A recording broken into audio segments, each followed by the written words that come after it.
feels and looks like from afar, it's a good way to just put an extra fuel in your heart to continue the purpose that we have back home. So looking forward to seeing you from Portland next time. Mauricio, thanks so much for putting in the effort to join us. I know how difficult it is. The time changes like 8 or 9 hours, so really appreciate you doing that. So Mark Lauhart, what's happening with you? Good afternoon, everybody. And Carl, thanks for sending the pictures. It looks like you were having a great time in Spain. So appreciate that. Let's see.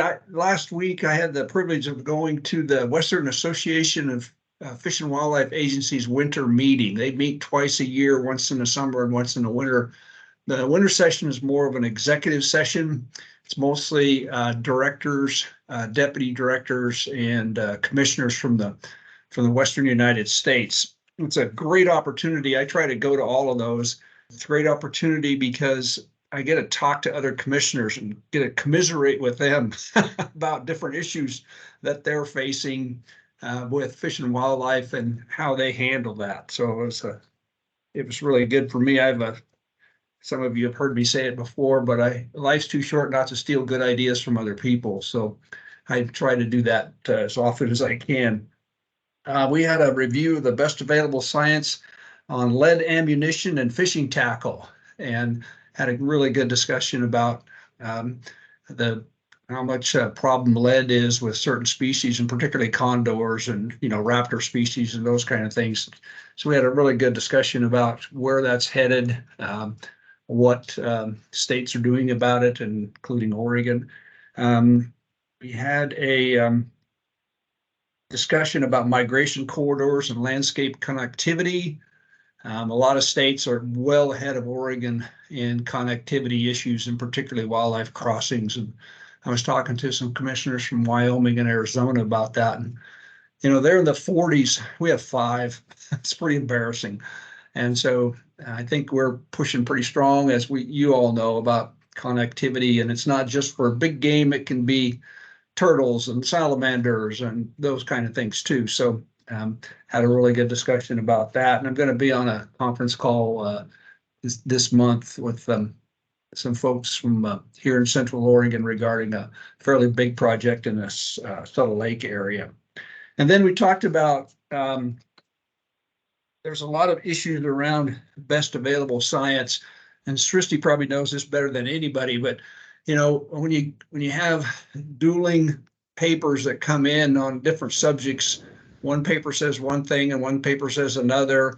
And we had a lot of discussion about peer-reviewed scientific literature versus sometimes people will put out papers that aren't peer-reviewed, and they're just essentially an opinion piece. And so we need to be really careful that if we're going to be making decisions on science base and science philosophy and peer review, that we spend a lot of time looking at making sure that the papers that make their impressions on people that have policy decision making are peer reviewed and have gone through the necessary background and presenting that information, so that we're not hearing from folks that maybe are just have an opinion on something. And of course, we want to hear people's opinions on things, but when they're presenting scientific papers that they give based on factual information and science. We've got a commission meeting coming up next week. We're going to spend part of that on Thursday on a wolf workshop, and that's to bring the commissioners up to speed on where we are with the update of the wolf plan. As I understand right now, we're not going to be making any major decisions or any decisions in terms of modifying anything. We're going to have some panels, and I think Srishti's been invited to be on a panel. So we're going to hear from various groups about the wolf plan, how it's working, potential additions, corrections, those kind of things, implementation, how it's going. So I'm looking forward to that. And then on Friday is the regular commission meeting where we're going to be doing a lot of approvals, and the OARs from OCRF are up for discussion among the commission and hopefully approval. I've sent a couple of you some emails asking if you're okay with where we are with that. So if you have any concerns or questions about where the OARs, I need to hear those before the commission meeting. Hopefully we've done our due diligence and you're all somewhat of aligned with where we are with the OARs. They're an important document. They're our guiding document for OCRF. That's about it, unless anybody has any questions. Thanks, Mark. And I do have, in your opportunity to meet with different commissioners, again, something that's, I think I've mentioned a few times. There are some models in other states, particularly Wyoming, I know, has one, as does Idaho, in terms of a kind of a public-private partnerships for funding. I'm getting some feedback. Are y'all hearing me okay? Yeah. And if I don't know if you've had an opportunity to talk to anybody at those meetings about those partnerships. Again, I'm thinking about expanding what we do with the Oregon Wildlife Foundation. So if you do get an opportunity again to meet with some of those folks, just keep that in mind and explore different ideas that they have in other states, or maybe you have some contacts as we move forward on that. You can reach out to them. This made me occurred while you were talking. Yeah, thanks, Carl. One other thing I forgot to mention, and it's somewhat good news, but I hope it stays good news, and that's a lot of other states are having significant issues with chronic wasting disease and where it's spreading and what they're doing about it. And for those of you who don't know, it's a fatal disease to deer and elk, and it's moving this direction. It's not, oops, there goes my computer. Yeah, you're locked up. Yeah, it's locked up. But anyway, Hear you though. Yeah, we're we've been having a number of meetings about chronic wasting disease and the testing and going on. And so I've been talking to other commissioners about what they're doing with that. So stay tuned on chronic wasting disease. It's a really important issue among other important issues with Fish and Wildlife. So. Well, thanks for that report, Mark. Part of your discussion, you talked about wildlife crossings and you mentioned turtles and salamanders, but and that brings me to who I'm going to call on next. We can't forget frogs. I had the great opportunity to see the Harborton frog area. And so Jane, why don't you check in with us, tell us what's going on. Okay, let me unmute. Well, the first frogs of the season moved last night, and it was just 3 little males. The males always go down first, and tonight I'm the team captain for Mondays, so you can guess what I'm going to be doing tonight. We had our new volunteer orientation yesterday, and we have 35 bright new faces of people that are willing to give up one night a week for the next 4 months to help frogs. So that's pretty cool. So anyway, and now that the frogs are moving, I'm going to go to Belize for 10 days. So I'm leaving on Friday. Oh no, think of all those smashed frogs on the road with you getting gone. Things will be in good hands. Great. Well, thanks, Jane. Sristi, what's happening with you? Hey everyone, work. Work's keeping me very busy end of the year. So a lot of moving pieces there. And of course, as Mark, Commissioner Labhard mentioned, the Fish and Wildlife Commission meeting's coming up. So I'll be there in person. So I'll at least get to see Mark in person there. I recently moved. I bought a house with my partner. We are at the base of Gresham Butte. And so last month has been just nesting. So building this house up. I have the Johnson Creek going behind my backyard, and they have river otters, which I saw from my deck the other day, which is awesome. And lots of ducks and mergansers. And I have a red-tailed hawk that I'm not fully sure if it nests here, but it's a very regular visitor by my window. So I'm very happy about that. Oh, Srishti, that sounds awesome. Congratulations. That's great. Great news. Moret, how are you doing? Well, hello, everybody. I'm doing fine. It finally stopped raining in Central Oregon. We had a soggy weekend, and I'm just still kind of in healing mode from my hip replacement. I'm in week 5, and I can tie my shoes now, so I'm getting pretty excited.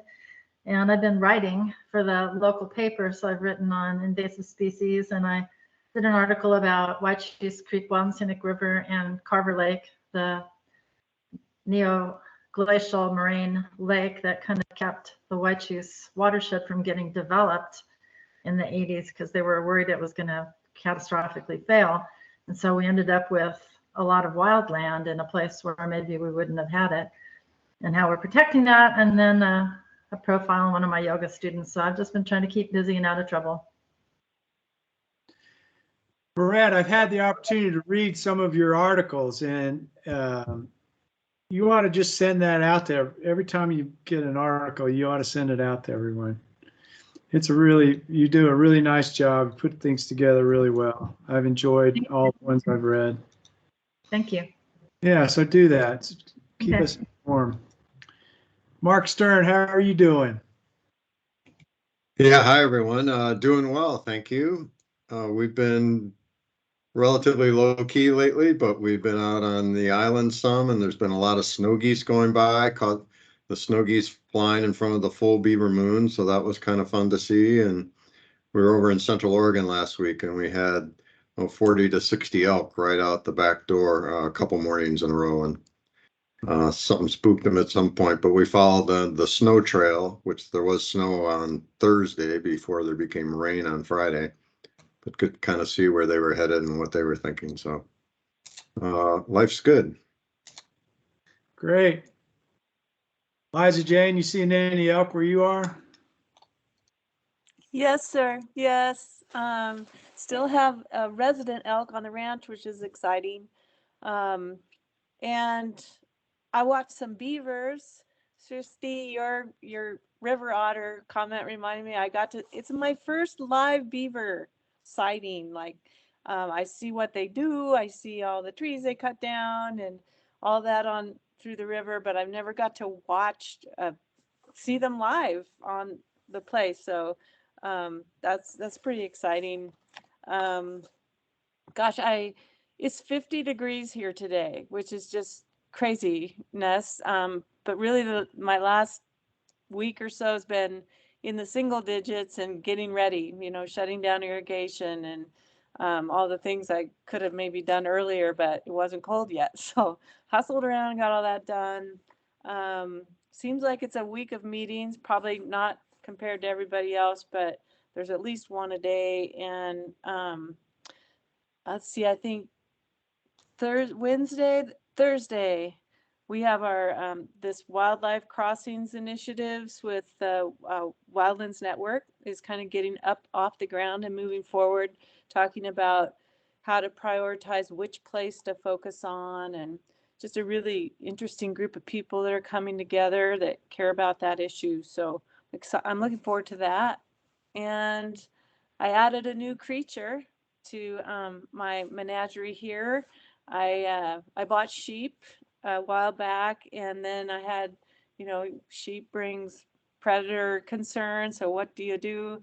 And I found a little miniature horse that tends to sheep, and so she's absolutely adorable.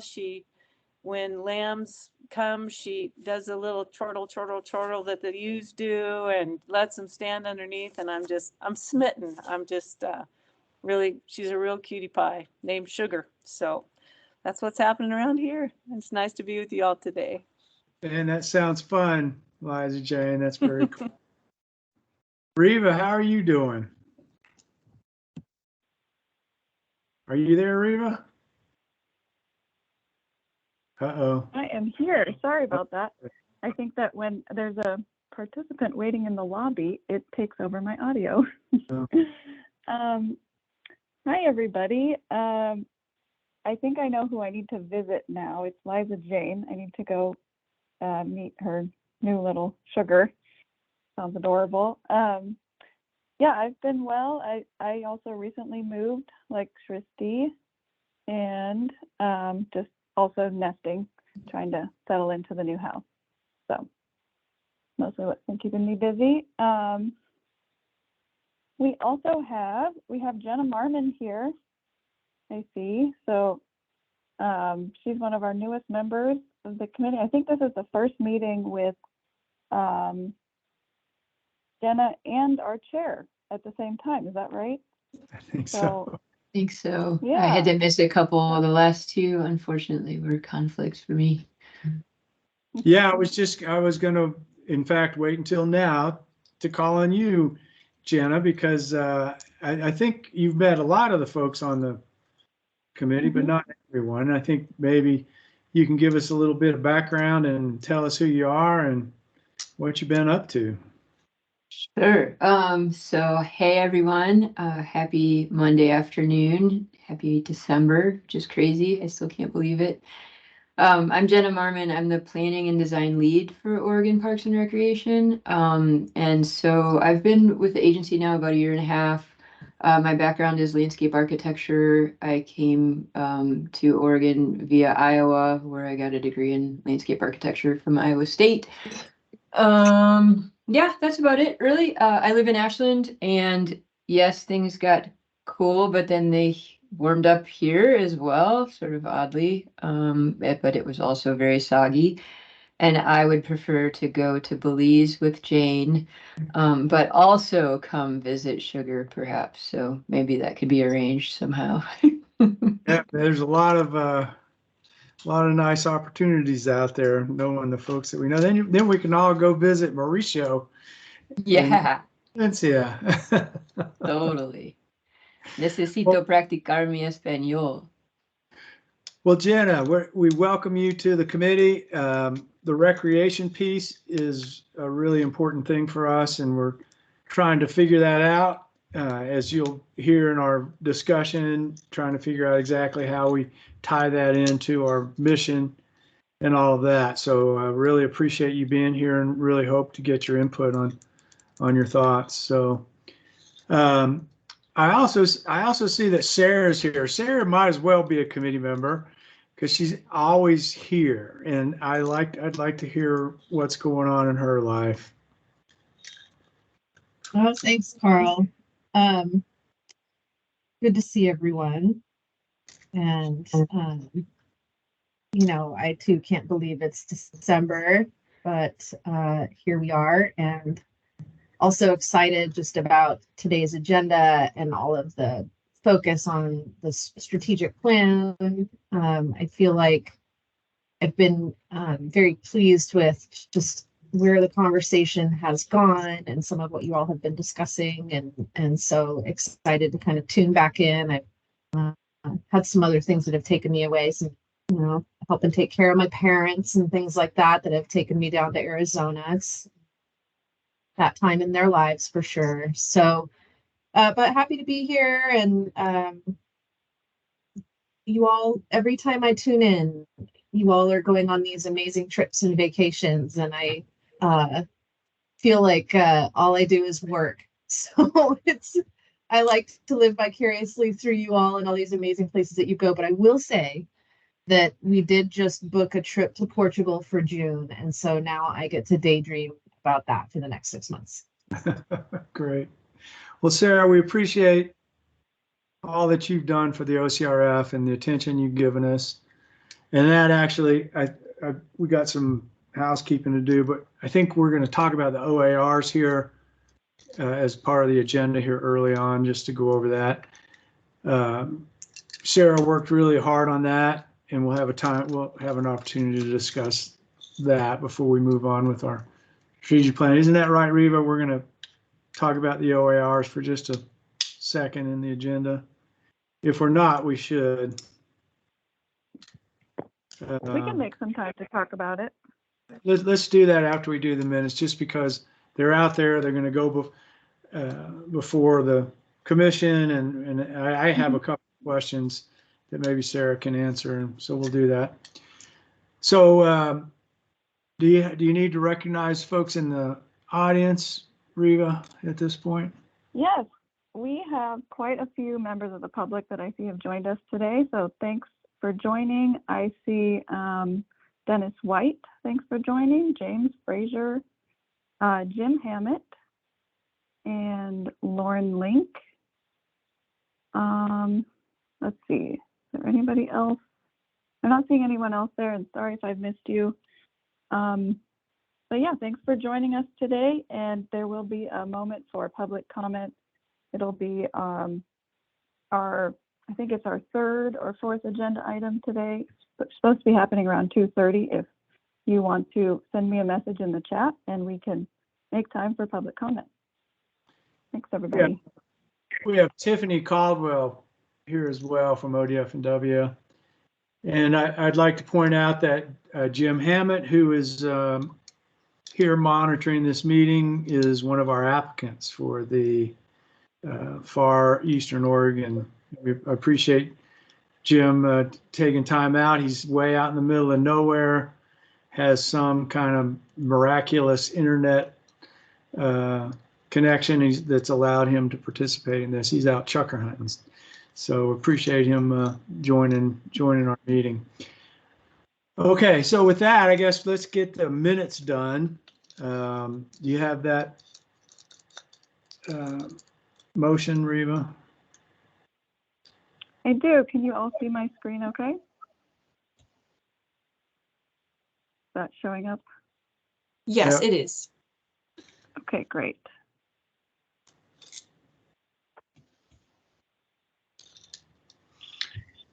Can someone make a motion regarding our minutes? Yeah, I was going to point out that there's a typo in the section on public involvement or public comment. It's needs to be corrected to Suttle Lake, SUTTLE.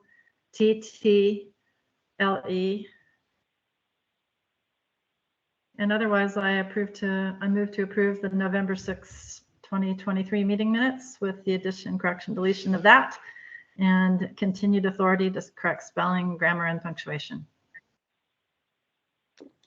Thank you. I second it.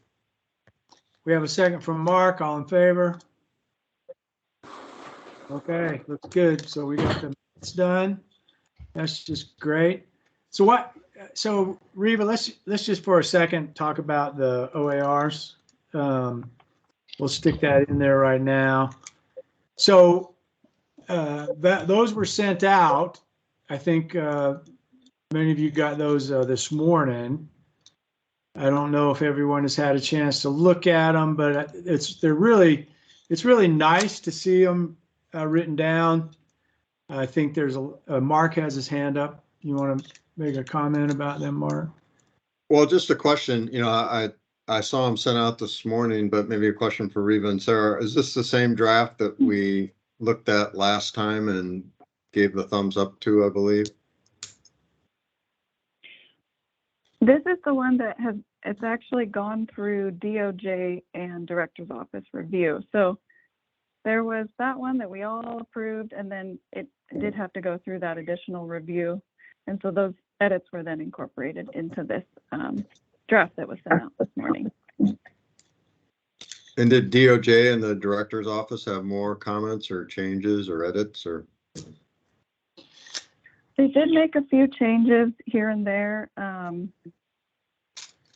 Nothing too substantial. It was little things that were DOJ felt the wording needed to be changed for it to be legally defensible, and so we incorporated those edits into that draft. Yeah, I looked through it. I don't think those edits changed anything very much. I just had a couple of thoughts now that I was able to look at the final deal. And one of them is, it does seem that we still have quite a bit of flexibility. One of my concerns about this whole process is flexibility. We've had really good, I think, flexibility to date, but there's a lot of wording like including but not limited to through the document, which I think helps us. I think Jake Winter. It's a bit more defined now, but I think a much better document, and like the basic thing about our purpose is very good. The one thing again, and maybe I even talked about this before when I talked to the last time, and that is I couldn't really see anything that would preclude us expanding our relationship with, say, Oregon Wildlife Foundation or an outside entity, but I didn't see anything that said we could. So I just would have a question for Sarah, that if there's nothing in those, is there anything in those OARs that might impair us from having a, say, more in-depth relationship with Oregon Wildlife Foundation? Yeah, thanks for that question, Carl. ODFW has the authority elsewhere in other statutes and rules to enter into agreements, either just mutual understandings or financial agreements with other organizations, be they nonprofits or for-profits. So we have the authority elsewhere. That means we don't have to include it in the OCRF OARs, if that makes sense. Okay, no, fine. I just wanted to make sure that because it wasn't mentioned, I felt that was maybe good because it couldn't do it. And it doesn't preclude, there's nothing in our OARs that precludes us from expanding a relationship or building a new relationship with another organization. If there were to be, the need to, for funds to come to OCRF, the statute already gives us the authority to deposit donations or funds into OCRF accounts. And then the decisions of expenditures then come back to the advisory committee and all of our normal process. So I think we're pretty well covered there. That was my reading of it. I did notice that part about the donations that was again pretty broad. It had a whole bunch of things listed, and seemed to would definitely include private donations. So, okay, so I just wanted to make sure before we sent that off to the commission. Liza Jane, you have your hand up. Yes, thank you. I had a question. I love all the lines through stuff because it's always good to make it shorter. But on page 4, where number 4, it's all crossed off whether any advisory members could have their travel expenses covered. Is that no longer an option, or what? Is it covered somewhere else, or what's happening? Yeah, that was one of those. Go ahead, Reba.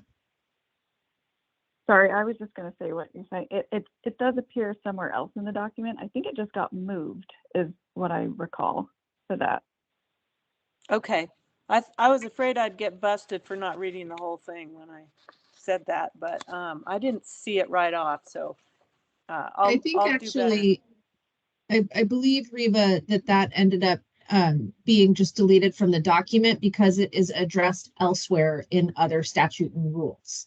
And so it's an understanding that is an option, but none of our administrative rules for our committees and boards include that language. So there's no need to include it here. It's covered by that bill from 2019. Okay, great. Thank you. Mark Flavhart? I would agree with Sarah. There's a statute that talks about boards and commissions and advisory groups are eligible for reimbursement. So it is covered elsewhere. Yeah, and I think we were talking about putting that into our operating procedures. If we want to have that somewhere else written down, we can do that.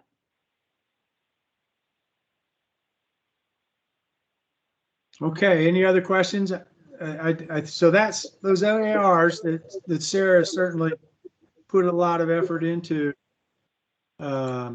That's all going to the commission, and Mark Labhart had requested that any comments come to him, because he's going to be there representing us, or at least talking about us. So if any of you find anything else, take a look at what was just recently sent out, the final rendition, and then if there are some issues, you can get hold of me or Mark or both of us, and we'll go from there. And I won't take any of the credit. It really was all of Reva's hard work. So I would say also, if you have any questions or concerns, please also include Reva, as she'll be kind of shepherding the staff report toward the commission. Thanks, Reva. Okay, so I don't have. Can I say something, Carl, real quick? And Mark, yeah. Yeah, I just don't want it to go without notice. The statute, of course, is the overriding document. The OAR is where the rubber meets the road.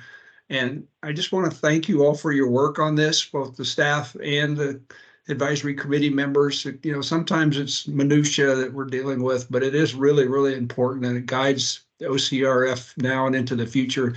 So it is a pretty important document. And I just want to, not without going noticed, thank you for all of your efforts that you put into this. I know you'd rather be giving away money and doing that kind of stuff instead of dealing with minutia about wording on OARs, but I want to thank you all for your work on it. So yeah, again, if you have any issues, I will be lobbying for this with the commission. I don't think it's going to be an issue with any of them, but I want to thank you all for your work on it. I appreciate it very much.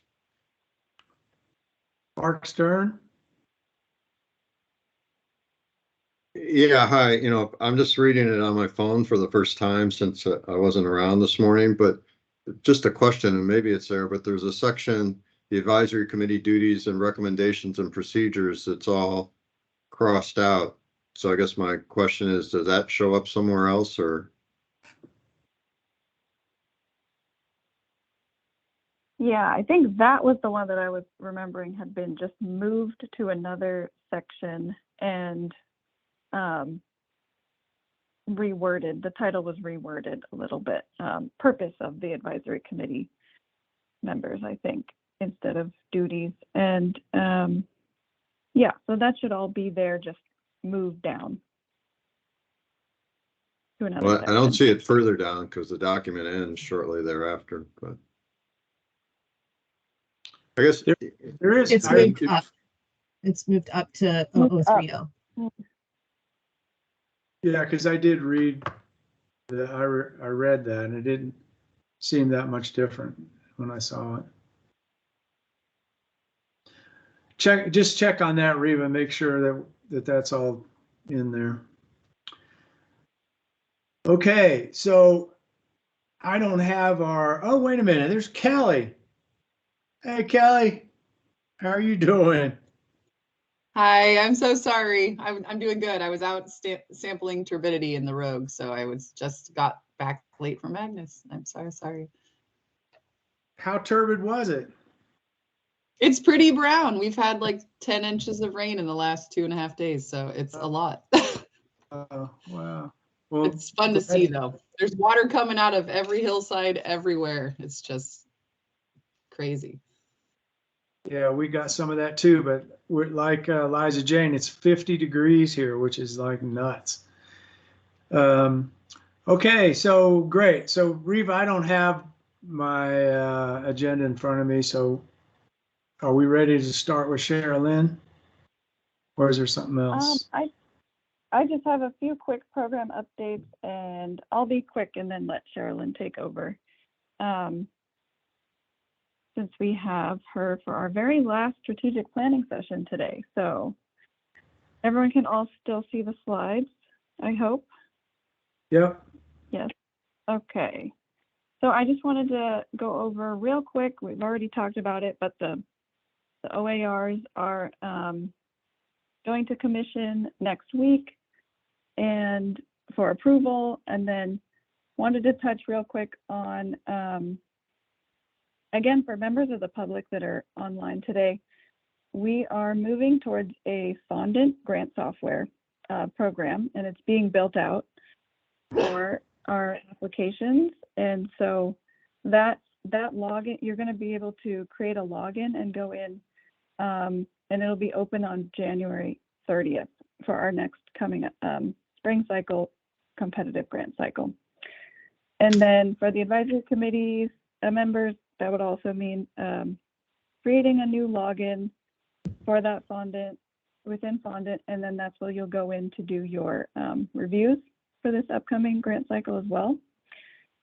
And so that brings me to asking a few of you if you wouldn't mind doing an application review. And that would, I believe Mark Stern has done this for PFA, and not to volunteer him for this one, but hoping a few of you would be able to go in and just do a quick review of our application. And yeah, that would involve creating an online login, potentially a different email than what you want to use for your review when you go in to do that next year. So I'll be reaching out shortly about that. And for anyone who's able to do that review, it'd be appreciated. Reva, I'll be happy to look at that, but I'll go ahead and ask two people on the committee, particularly that I think might have some input, and one has her hand up, Kelly. If that, you've given us great input in the past on that, and you know very well what's good and bad. So if you could take a look at that, that'd be great. Happy to help. Thank you for the opportunity. Okay. Thank you, Kelly, so much. Carl, I'd like to too, because I think I'm a grant writer, but I'm real clunky in technical stuff. So I could represent those who struggle. Oh, that'd be great, Liza Jane. Thank you. That'd be a really helpful addition. Thank you very much for that. I think that'd be really great feedback, Liza Jane, especially because, you know, I've been looking at it too much, and getting your viewpoint for a new member who's not used to this online tech stuff would be great. Great. I'd be happy to just connect with me after. I think we don't want to overlook this at all. This is really important. This is how we interact with our constituency, and just a little bit that I've done in this sphere, it makes a huge difference on how you think about who you're dealing with by what these applications are like and how cumbersome they are, how difficult it is, and all of that. So I really appreciate you all being willing to help on that. It's a very important thing for us. Mauricio? Thank you, Carl. I'm curious if while developing this application, there was any particular kind of feedback that came from previous applicants, and how was that implemented? And the only reason I'm asking is wondering if there isn't, I would be happy to connect with folks that have certainly shared with me some of the difficulty they may have had in the past, to see if that also aids in the review process for the review process for this application. Great question, Mauricio. So there wasn't outreach to develop this application using previous applicants for this stage. Mostly what I've been doing is working with Fondant to build out the tech side of it, get it into the system, get our questions in there, and then some editing of different questions so that we can have a smoother transfer between application into a contract, and make that process a little bit smoother. But yeah, if you're offering to do some outreach to see what we could do to. That's off the top of my, I already have a few things that I could share with you from having conversation with past applicants. And then yes, and I'd be happy to have further conversation to see if, if it's possible for me to also get into the review panel for this. I can see if some of those have already been addressed, or maybe have some additional inputs that could be useful to you. That I sounds think great. Let's connect offline that's- with this and have Mauricio, you be that's part of that great. review. I really appreciate you doing that, Mauricio. I think that's really important. I've gotten some feedback from some of the applicants that are really wasn't very positive about our process. And so if we can tune that up, and I think Sherilyn, did you have a comment regarding that? Maybe some of your interviews that you had? My little mic button would not turn off. Sorry. Yeah, I was just going to make two comments. So one, I can forward some of the information that I did here when I was doing the external outreach, things that were specific to the application process. I don't think it was tons, so feel free to go out and do some additional information gathering if you want. The one thing that came up, and it might not be in the application document itself, but I remember it being very specific to, what is this cycle going to be funding? And if there are specific funding restrictions because of the type of funds that are being used in the next round, that be very clear to applicants that this might look a little different than previous ones. That seemed to be the biggest piece of feedback I got about the application process. Great. Well, we'll use all of that. Reva, as we're moving forward with this process, we've got, I think, some really great help here with Liza Jane and Kelly and Mauricio. We should be able to tune things up pretty well. I guess before we go on, Mark Stern put some stuff in the chat. Mark, you want to comment about that I think this is over the OARs? Well, I'm just kind of responding to Mark Labhart's question there that they look the same. And again, reading it off my phone, I think it shortened quite a bit. Some of it may sort of be implied, but a lot of the specific language that was in there before has been deleted. I'm not sure I necessarily have a problem with it. I guess I would just say getting at the morning of the meeting makes it really hard to have a chance to look at it ahead of time and make a informed comment on it. But I do see some differences, for better or worse. Yeah, well, I think we still have some time. I think this is important. It's really important that we're all comfortable with it. And I agree, it was a little bit late getting it. My take was many of the changes actually gave us more flexibility, where some of the stuff that was redlined out was a little more prescriptive. And I got the sense that this made it a little less prescriptive. That was my own take. Mark Labhart? Yeah, and I just sent an email to Sarah, so maybe staff could take a look at that and see that, and if it looks like we need to add some more stuff in there to clarify, to make sure that the advisory committee is comfortable with it, we ought to do that. So if we could do that, in the next few days, that'd be great, because, once it gets down the road a ways, it's pretty tough to change it. So we probably need to do it pretty soon. Yeah. Well, Yeah, Mark, we can take a look at that. I think we'll take a look and do any necessary outreach. right. Yeah, see if you think there's any substantial changes, which again, my initial view was. Yeah, I think that's good perspective. Again, like I said, reading it off the phone in a hurry, it's really kind of hard to make an informed comment. So I'll peek at it later when I can just look at it on the computer and let you know if there's any concerns or not. I'm assuming probably not. That would be my hope. We'll Reva, make sure that you reach out to Mark or you communicate with him one way or the other.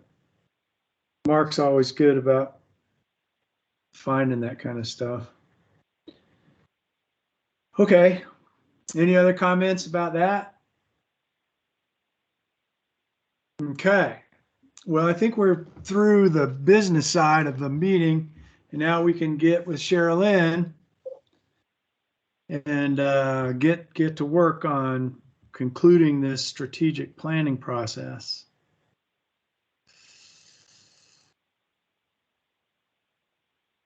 Great, thanks. Are you done, Reva? Yeah, Okay, take it awesome. away, Sharon. You still had your screen up, so I didn't know if you had another slide behind there you wanted to get to.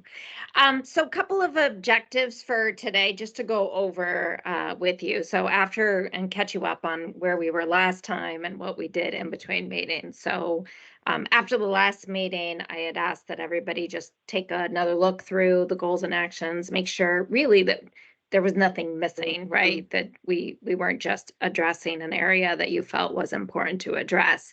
I did get some feedback, and most of that feedback was nothing to add. Now let's prioritize and come up with a plan to do the work. So from the feedback I got, that's what I had always planned to do today, was to kind of prioritize those things.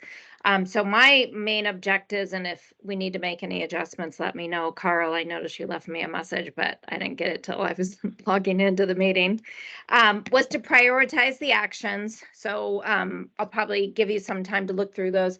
I have done some wordsmithing on them. We will continue to wordsmith between now and the time the final plan is done. So don't be alarmed if you see slightly different wording getting in there between now and the time it's completed. But based on the language today, do some prioritization. Start to talk about resources to do this work and timelines, etc. So not a detailed implementation plan, but enough to where you all feel like there's a plan in place to tackle the actions that you all identified in the strategic plan. I think that's important. Lastly, kind of confirm the language we want to use for the vision and the purpose of the advisory committee. Not that we'll wordsmith it today, but I think Reva sent out a note last week with the different ways we describe ourselves in different places. And I want to make sure that whatever we put in the strategic plan might be language that you start to use everywhere now. So on the various websites that you have, on the grant applications, et cetera. So the strategic plan kind of provides an opportunity to be settled in that language. And then lastly, talk about next steps. So what's going to happen between now and the next time I see you, which will be February's meeting, I believe, is when I'm scheduled to come back. Anybody have any questions or concerns about those objectives for today? Carl, did you want to add anything, since I didn't get your message till I was logging into the meeting? I didn't have anything specific. I think Sherilyn and Reva, again, just to give the committee a sense of timing and what's actually going to happen. Sherilyn, maybe you can explain to them the process from here after this, our final discussion on it, what you intend to do, when you plan on coming back, and what the process will be. If you could go over that. That'll be Should we helpful. do that first before we dive in, just so everybody's clear? I'm seeing shaking head yes, so let's do that first, what we think this process is going to look like. So hopefully today at the end of the session, if we get through everything, I'll have a really good idea of the priorities that are in the plan. I'll have an idea of if you think there are more things in there that you're able to tackle, meaning you could decide to take some things off the list. But my job then will be to go and start drafting the actual plan. That will be done in conjunction with Reva, because there is a section on past accomplishments that will be in the strategic plan, and Reva's taking the lead on that. So I would guess between now and the third weekish of January, which I think is when our deadline is for the first draft, Reva and I will be doing a lot of wordsmithing offline. And I would anticipate we'll check in with Carl and Mauricio as the co-chairs to do some of that wordsmithing as well. That will then lead us to being able to provide that draft to the full committee sometime around the third week of January. I forget what the date is, so that you have a chance to look at it prior to the February meeting. And then I will be there again in February to get impressions. Again, trying not to wordsmith as a full group, but just impressions or specific things that you think might still need to be addressed. I will get that at the February meeting, and then a final draft will be put together by the end of March. And so probably at the February meeting, depending on how much conversation we all have around the work left to be done, I might come back again in March. That would be fine if you think we need another conversation. Or if it's not a lot of feedback, we'll probably just go and incorporate that, send it all to you, kind of like you did with the OARs. There'll be another chance if anybody has any issues to bring up before we finalize at the end of March. Does that help sort of with what to expect between now and delivery of a final strategic plan? Thanks for that. Yeah, Kelly. Oh, your hand was I up. apologize. I was trying to give you a thumbs up. I'm sorry. No worries. The other thing that will happen in there, and again, we're relying on some ODFW resources for this. That's not part of the work I'm doing, but we'll work it into the timeline, is the graphic look and feel. So when you see a draft in January, it might be a lot of words without a lot of pictures and prettiness on it. So if that's the case, know that it's not staying that way. We're just trying to get all the words that need to be incorporated into the plan, and then we can kind of go off and make it look nice and insert the graphics we want to insert, etc.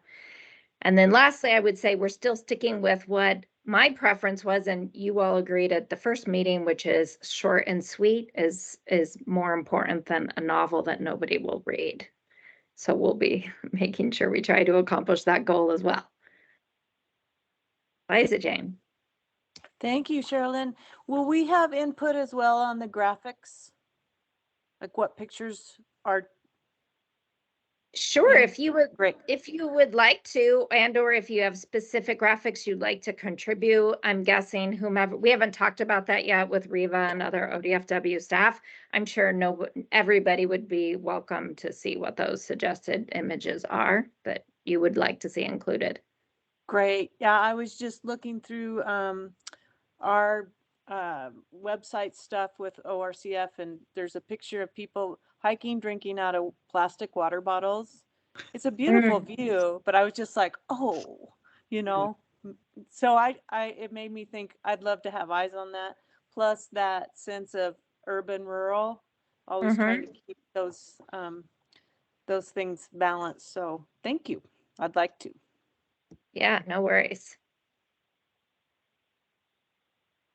Any other questions? Does that help, Carl, sort of outline what to expect over the next couple of months? Yeah, that helped me when you explained it to me, so I wanted everyone to hear that.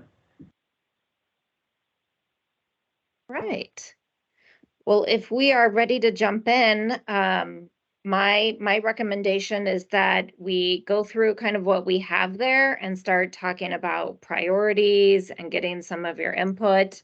Again, first, not in an effort to take things off the list, but to maybe identify the things that you think are a higher priority versus a medium priority versus a lower priority. So I'm going to share my screen. Eventually, I'm going to have you do a little bit of a vote, so to speak, in the mural. But first, I wanted us to just kind of review it in Word, which is a little bit easier to kind of go through it. It also just provides an opportunity to sort of get it back in your head, etc. I was going to say something and then it just flew out of my mind. Oh, the other thing I was thinking about, and again, we don't need to have final labeling on this, but when I was doing some of the wordsmithing and sort of, going through, making sure we don't have, two actions that basically say the same thing that could be really merged into one action with some different language. My recommendation is that we merge our 5 categories that we used to have into 4 categories, and I'll show you what I'm merging. So the categories that we have right now, the first big one is labeled storytelling. For the time being, I think that makes sense. No suggested changes there. The secondary area that had a lot of activity and potential actions was around partnerships. So that's not just with our coalition, but maybe with specific groups like Oregon Wildlife Foundation and or even a core group, which was a recommendation from Mark that may be more involved in helping to achieve some of our goals in general. So I've kind of relabeled this right now to strategic partnerships. It used to just be partnerships. Thirdly, if you remember, there were a lot of things around kind of the application process and how we engage with our applicants and onboarding of committee members. It did not have a good label on it before. I think I had it labeled application/resources/logistics. I've kind of summarized that as kind of operational excellence. They're all kind of the foundations of how you operate as a group. So that's kind of been relabeled for now until somebody may have a better suggestion, is operational excellence. And then the fourth category, and these were the two that kind of got merged into one because they all seem to start overlapping each other. So we used to have one around funding. We used to have one around prioritizing where we invest our money, and I'm suggesting that that be one category that encompasses not just where we get our funds from, but then again how we prioritize the expenditure of the funds. So those were the two that kind of got merged now into one list. Does anybody have any questions about the proposed now 4 categories, concerns with any of the labeling, concerns with merging those two financial aspects into one?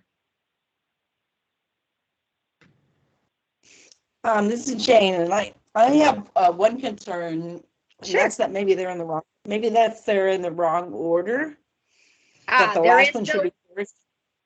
Yeah, there is no purposeful ordering right now. So that I do think is something we should talk about today. They're just in the order they got identified throughout the process. Oh, okay, great. Yeah, because it seems like the storytelling comes maybe last. So not in terms of priorities, but just in terms of, you don't tell what you're doing until you say what you've done, so what you're doing. So yeah, so maybe let's make sure we go back to that conversation after we dive a little bit more into it. Some of the storytelling stuff actually was sort of put there in an effort to maybe increase our funding opportunities. So I hear what you're saying, Jane, but you could probably there's different interpretations of the right ordering for the 4. Right now, there was no intent behind the ordering. Sherilyn, I really like the way we've gone from a novel to a novella, and I like that. It's a little bit more condensed. The only concern I have is the last one, where I think the funding piece is really critical, and the two are related for sure, and having them tied together, I think is going to be fine, but we just have to be cognizant that that funding piece is really key, and we don't want it to get lost in that. But the two are definitely linked, so I agree with that. But I just didn't want to lose the funding piece in the midst of all the prioritization of the investments. So yeah, absolutely. One other thing and even though I appreciate the novella comment, there'll be some narrative leading into this. And Mark, in his note, I think he copied everybody on it, mentioned that really the idea of having long-term sustainable funding and where we, how we get our funding, short or long-term, kind of comes up in all 4 categories and is probably something that should be included in the overall kind of narrative leading into the 4 priority areas. I thought was a really good observation.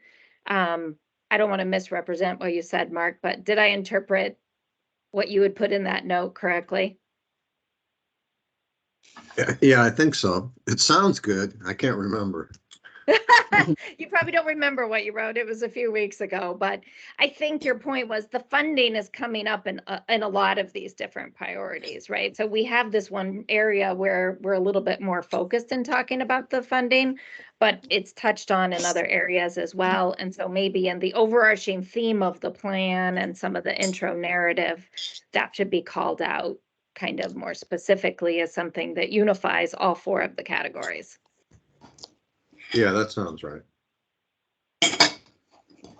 Does that help, Carl, with your comment that you don't want it to get lost? yes, Or not prioritized appropriately? no, I think as long as we're cognizant of that, it's fine. Okay, great. because we're going to do a little voting and talk about all these different actions you've come up with and think about that. Would you rather do that before we talk about any kind of prioritizing of the 4 categories? That's my recommendation, is that we do that more detailed lens and then pull back up and think about, do any of these 4 have priority over the others? Or would you rather talk about the 4 priority areas before we go into that detailed prioritization? Mauricio. Yes. So in terms of the categories, I think that there may be some misguided prioritization because I feel that there's some parallel actions that support one another. And here's what I mean by it. To address Jane's thoughts prior, if in terms of storytelling, we're thinking exclusively about reporting or advertising, then of course it makes sense to do that after the fact. But if we're talking about how we speak about ourselves and how we position ourselves so that we are ready for new funding opportunities, for instance, it seems that needs to be happening simultaneously. And if we prioritize, let's say, funding opportunities without the proper way of addressing how we speak about how are we known about the things that we do, how we fit into the needs of other organizations, funders, projects, etc., then we may be doing a disservice with that kind of prioritization. So I'm not sure that I would bucket them in the same way, but rather just see which one speaks to one another. So for instance, if we go to the storytelling portion of it, I imagine that behind these first bullet points, there is a why, meaning why promote greater understanding of OCR's purpose with applicants? Well, because we want to collect the greatest possible diversity of applications that addresses the larger footprint of things that are meant to be prioritized within the Oregon Conservation Strategy. That may speak just not to storytelling, but also to sustainable funding further down. I'm hearing, is it just me or I'm hearing like? Yes, somebody needs to mute.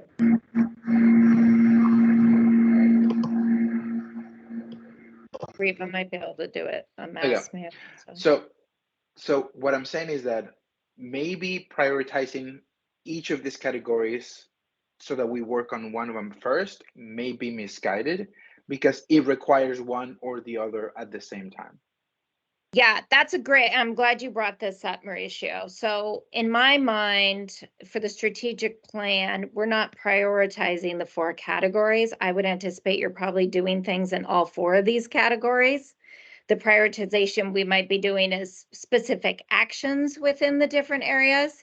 I think what Jane was mentioning, though, is if we show them in a particular order in the plan, will other people make an assumption that because it's listed 4th, it's less important? Now, you can solve that by putting language in there that, the ordering of how these things come up in the plan has nothing to do with their actual prioritization. Because I would agree with you, Mauricio. We're not saying we're going to work on one category over one of the other categories. You're likely to be taking action in all 4 buckets at the same time.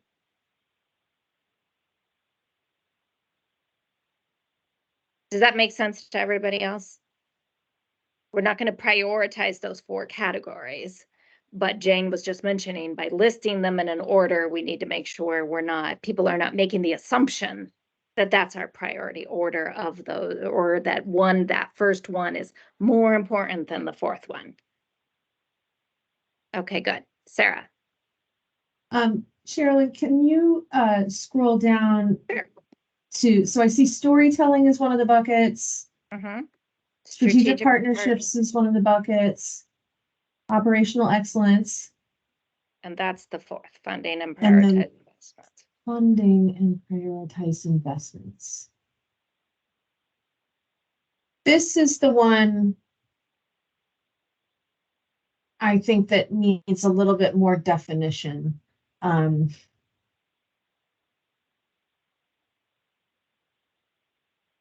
be clear, it's not this is not fundraising. This is how we make decisions about what we do with our funding, or can you clarify that a little bit? Sure. Does this one, I'm looking at the actions because the definition so far is from the goals and the actions that the committee has come up with. So if you look to kind of the actions on the right, to me, these are more around how we're investing the money we have until you get down to, you know, kind of these latter ones that get a little bit into what I would describe as looking for additional funding options. When you look at the models that other states are using, federal funding sources, Okay. working Yeah, with and a I group guess of partners, I guess that gets into the who a little these bit. three. Yeah. Yeah, Because I can put my comment on again, one of the things that I think in all our discussions that everyone has pretty much agreed on is we have got to do everything we can. And of course, we're limited by the fact that we are not supposed to lobby, and we're all very well aware of that. We got to do everything we can to try to ensure that we have some type of funding security going forward. And how do we, and I think what this topic here is meant to encompass is how do we go about within the constraints that we have as a appointed committee, what can we do to maximize our opportunities to get that secured funding, long-term sustainable funding for the OCRF?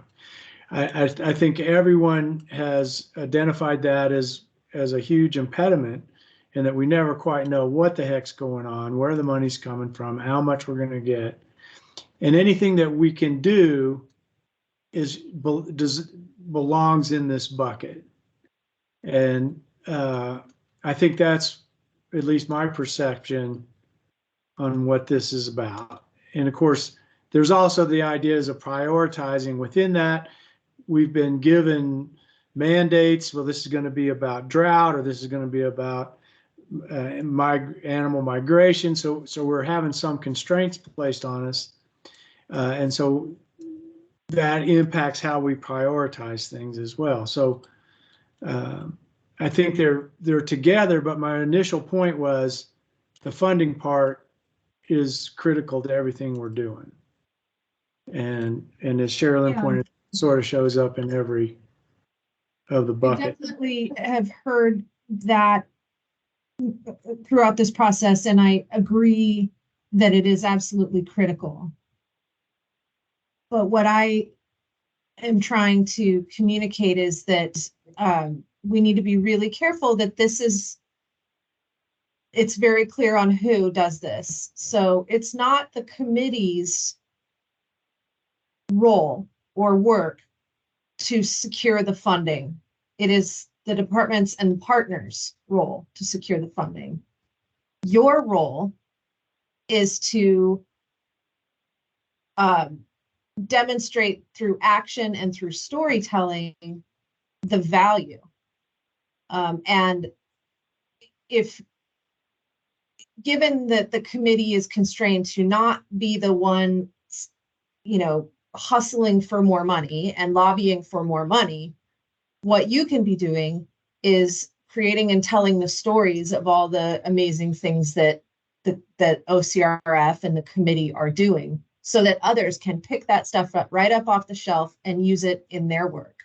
And so one thing to not lose this and how important this feels and is to the committee and to staff. I wonder if number 3 in the first column and 4 through 6 in the second column sort of become this like set of recommendations from the committee to partners or to the coalition, rather than embedding it in something that is your body of work. So it's not lost and it's emphasized, but it's made clear that, this is the committee believes that this is important. And coalition and members and partners can pick it up and run with it. Is that making sense? Do you understand the distinction? Could I repeat this to you, Sarah, so that I understand kind of. So it would, in your mind, our job would be better to make sure that we are telling that we're doing the selection of the projects, we are doing everything that we can that creates the best stories, so that those who are out there with the job of lobbying and imagining new funding opportunities for us have exactly the right tool at the ready for when they need to make that ask for those places. So does that sound about right? Yes, that's exactly right. That to me feels a little liberating, because that means that we can create a point of focus that is significantly more contained. If we don't have to worry about where that is coming from, but exclusively on how are we doing the best job possible, so those that can relay that story make the better case to secure that funding.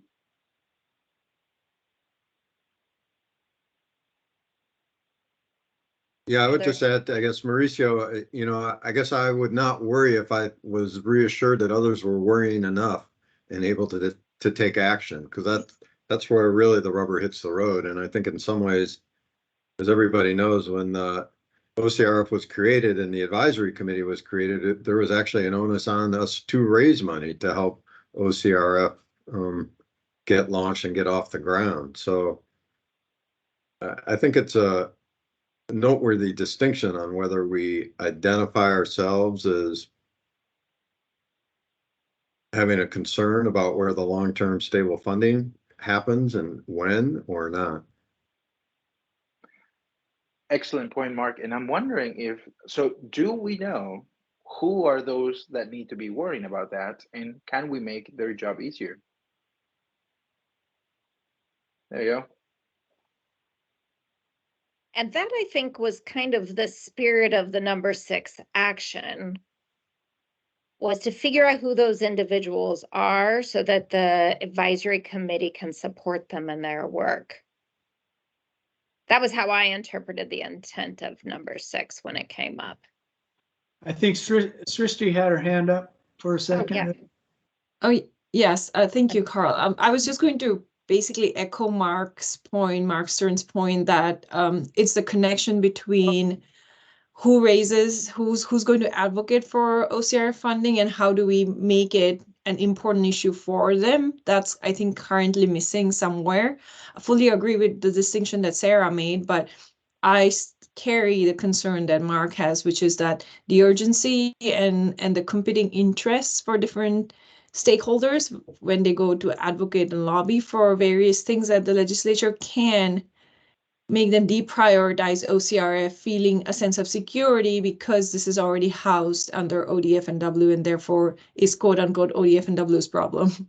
When it was first started, that it felt like a joint venture because it was new and didn't have any specific place to be. Now it is with ODF&W. So the burden goes to ODF&W a lot on raising and securing these funds, which again, they are doing, but the need for support and stakeholders is very, very much necessary because again, ODF&W has a lot of priorities that they need to secure funding for, and how do we keep OCR front and center would depend on how much they're hearing from stakeholders on these things. And I don't know whether we're making that connection with that core group who can advocate alongside ODF&W at the legislature.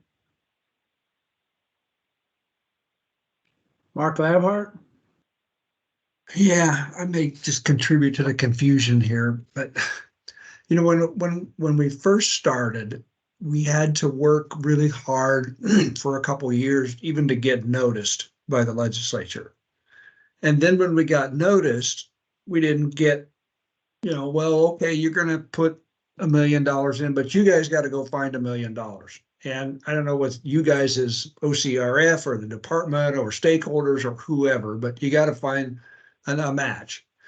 And then after a while, we had some really strong interest from some of the stakeholder groups, and from the legislators that said, well, you've proven that you're successful. You've proven that you're doing good work. And so now we're going to give you some money to go do that.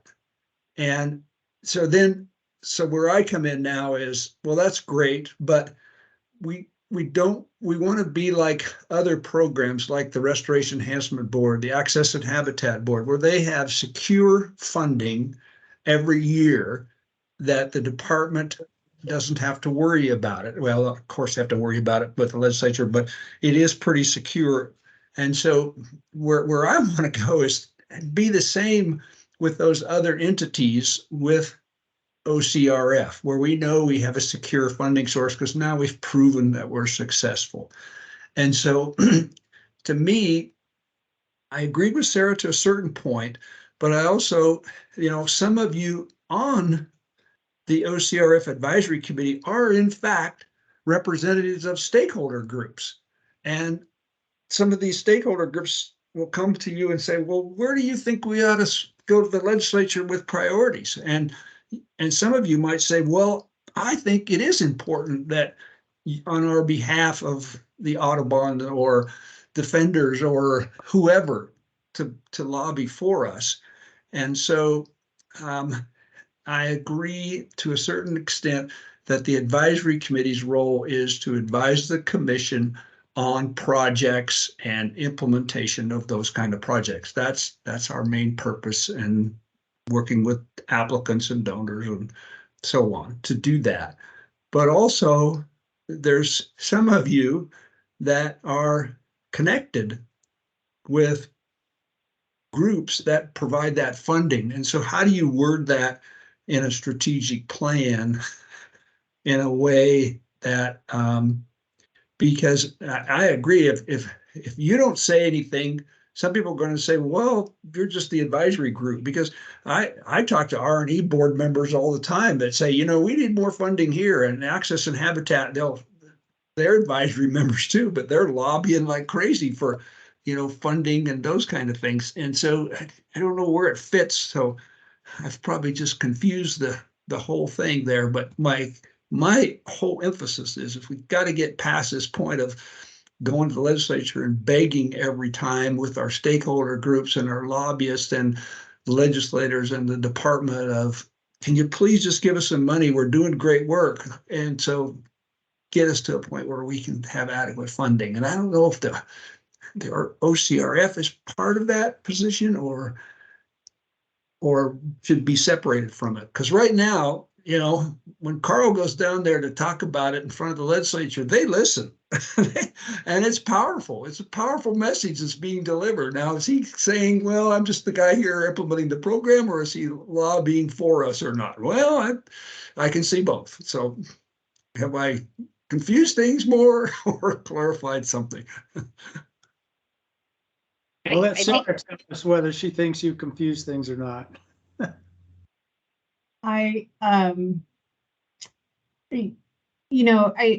My role is to remind you all of legally what your role can be, right?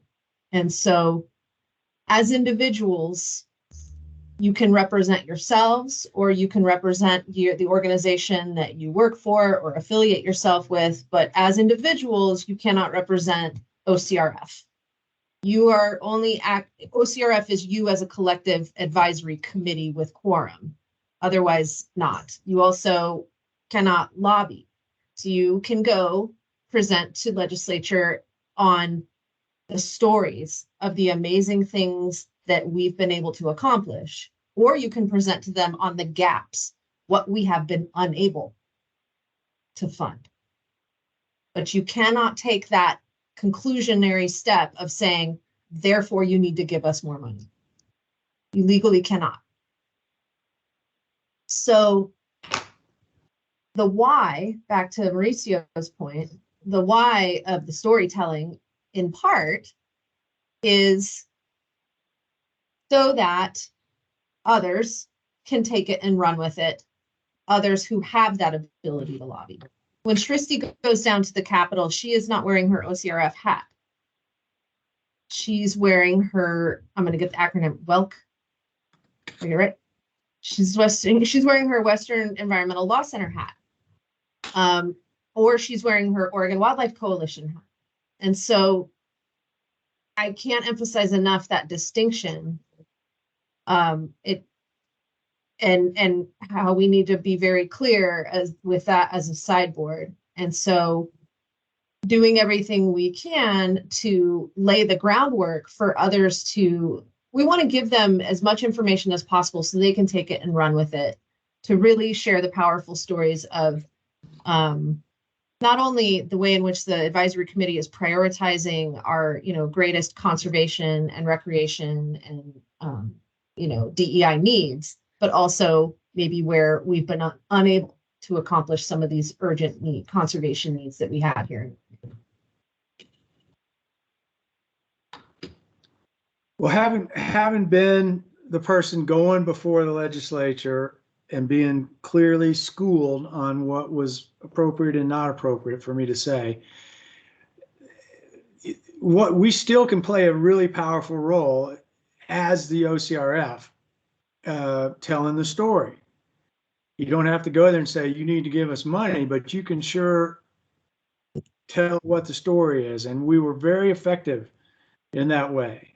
And so I think we have to be, that has to be part of our plan. We are not just the people doling out the money.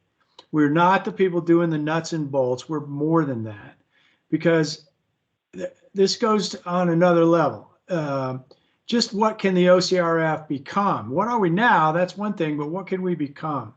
We can become much bigger than what we are now, I think. I think we're setting the stage. We've been so successful. It shows the need. We can become incredibly influential in how things are done in the state in terms of funding our priorities and the Oregon conservation strategy. And so this is really important that we have these discussions. I think it was Mark said, well, we could be like RNE. I don't want to be like RNE. We were not born like RNE. It's not in our DNA. We were very entrepreneurial. That was forced on us by the legislature. We're going to go raise $1 million. And we did. I don't want to lose that. I don't want to keep going out and raising $1 million, but I don't want to lose that entrepreneurial approach. And I don't want to be just like RNE. I want to be different. I want to, within the constraints of what we can and can't do in terms of lobbying, I want to get the OCRF to be able to be out there telling our story, doing the things that it takes to build the coalition. The OCRF can become a major player. And again, if we go back to it's the Oregon Conservation Strategy. If we can get the whole state behind implementing the Oregon Conservation Strategy and in a coherent manner, all of this stuff will follow, the funding and all, but it's part of what we have to do. Again, within the constraints of what we're able to do, lobbying, et cetera. So I think that this is a really important discussion for us to have and clarify, what we're thinking. Sarah? I'm going to jump in one more time and then I'll stand down. Here's one thing that I could see happening that would be pretty cool. If we prioritize for ourselves for the coming set of years, and I forget if this is a 3, 4, or 5 year plan. Is it 3, 4? 4. If we prioritize building this, library of stories and that are very compelling, they can have that intention. They can have that why behind it of wanting to build, support, political and financial support for OCRF. It can have that why. And then if we collectively decide that we would like to partner with an organization like OWF, the Oregon Wildlife Foundation, and we decide we want to fund them, we want to fund some capacity within that organization to do fundraising, that is something that we could do. So it would be it would be the kind of thing where we just collectively agree that that is an expenditure we want to recommend to the commission to put some capacity into OWF to take all of the stories we've been building and do some fundraising for us with it. So that's like, if that's like an interesting link that, aside from just what happens at the Capitol, that is sort of an interesting strategy we could take as an outcome of this planning effort. Mark. Well, and I just want to clarify, and then I'll be quiet too. Well, I'll try to be quiet. So, and my argument is that when I talk about R&E, Carl, or ANH, is that they have a dedicated funding source every biennium that we don't have to go push for that.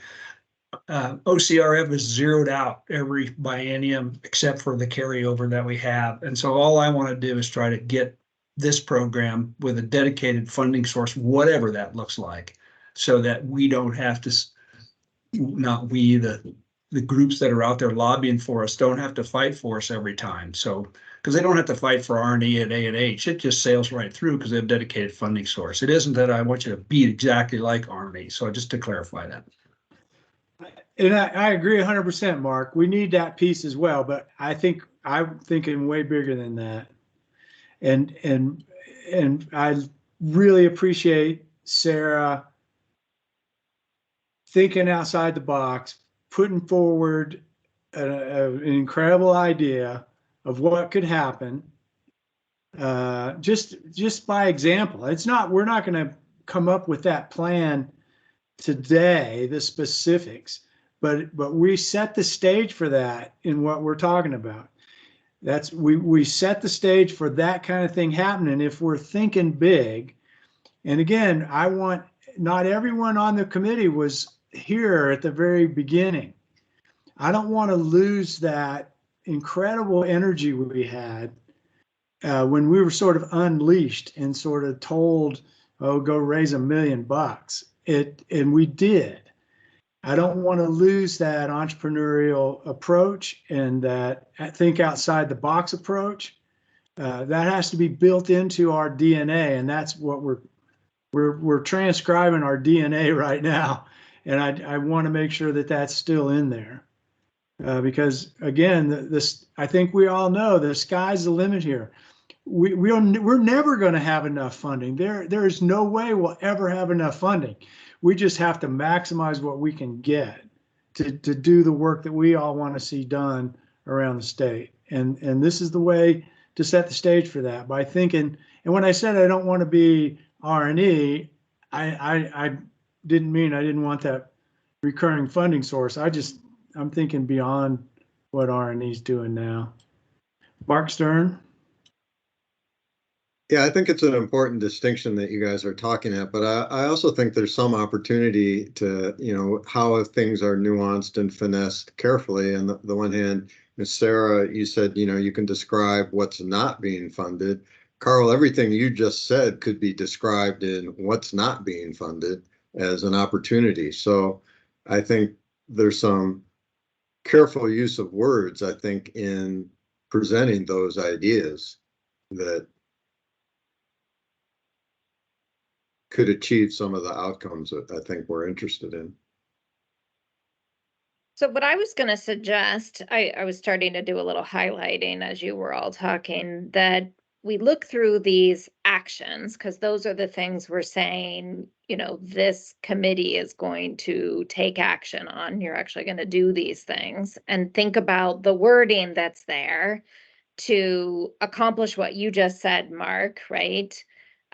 Knowing what the potential outcomes could be of doing those potential actions. And at the same time, check to make sure that none of the wording in the current actions is beyond where we're beyond our constraints, right? So does that make sense, that maybe we look at some of those that are related to fundraising and money and kind of make sure that we don't want to expand the language and or adjust the language to be within the constraints of the advisory committee?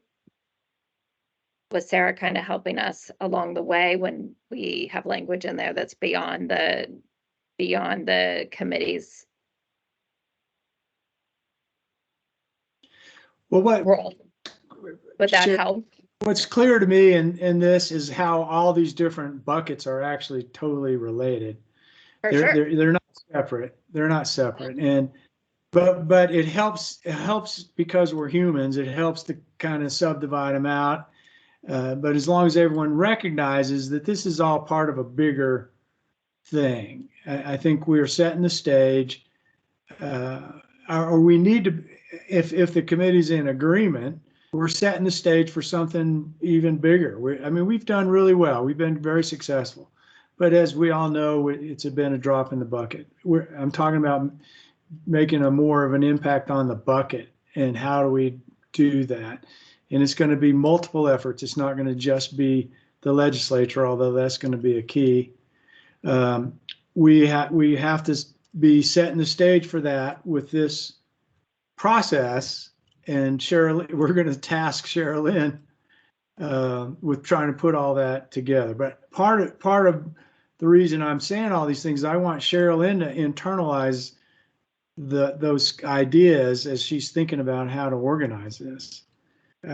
We're not going to have time in this 2 hours to do that. She's going to have to do that for us. Kelly? And I think that's where some of that lead and narrative that's not even here right now in drafting will become really, really important, so that by the time you get to the individual actions and goals, you've kind of already got the spirit of what the advisory committee is trying to accomplish overall, big picture. Kelly. So just in the spirit of getting things going, in light of this conversation on this, like number 3 right here, should we remove that sentence? I'm just thinking, because then again, it sounds like, this committee is the one who would maintain the funding for those investments. So where are you, Kelly? I'm looking at your screen, storytelling, potential goals, number 3. Oh, okay. You're back over to the goals. Yeah, exactly. If we're peeling some of these things out, like this is a place where it's like, or are we concerned about the way we're framing that goal? Remember, these should be our outcome, is that we maintain the funding. Yeah, I thought the same thing. Sorry, I thought you were over here at number 3 on the actions. Nope, I apologize. Nope, I was just trying to get going on it. So it's just, maybe just even supporting the investment priorities, but not maintaining the funding or something like that. But yeah. Maybe that, I don't want to take that out, because that is the goal. But maybe we can word it differently. Other than maintain funding, optimize funding or optimize financial support to achieve our goals. That's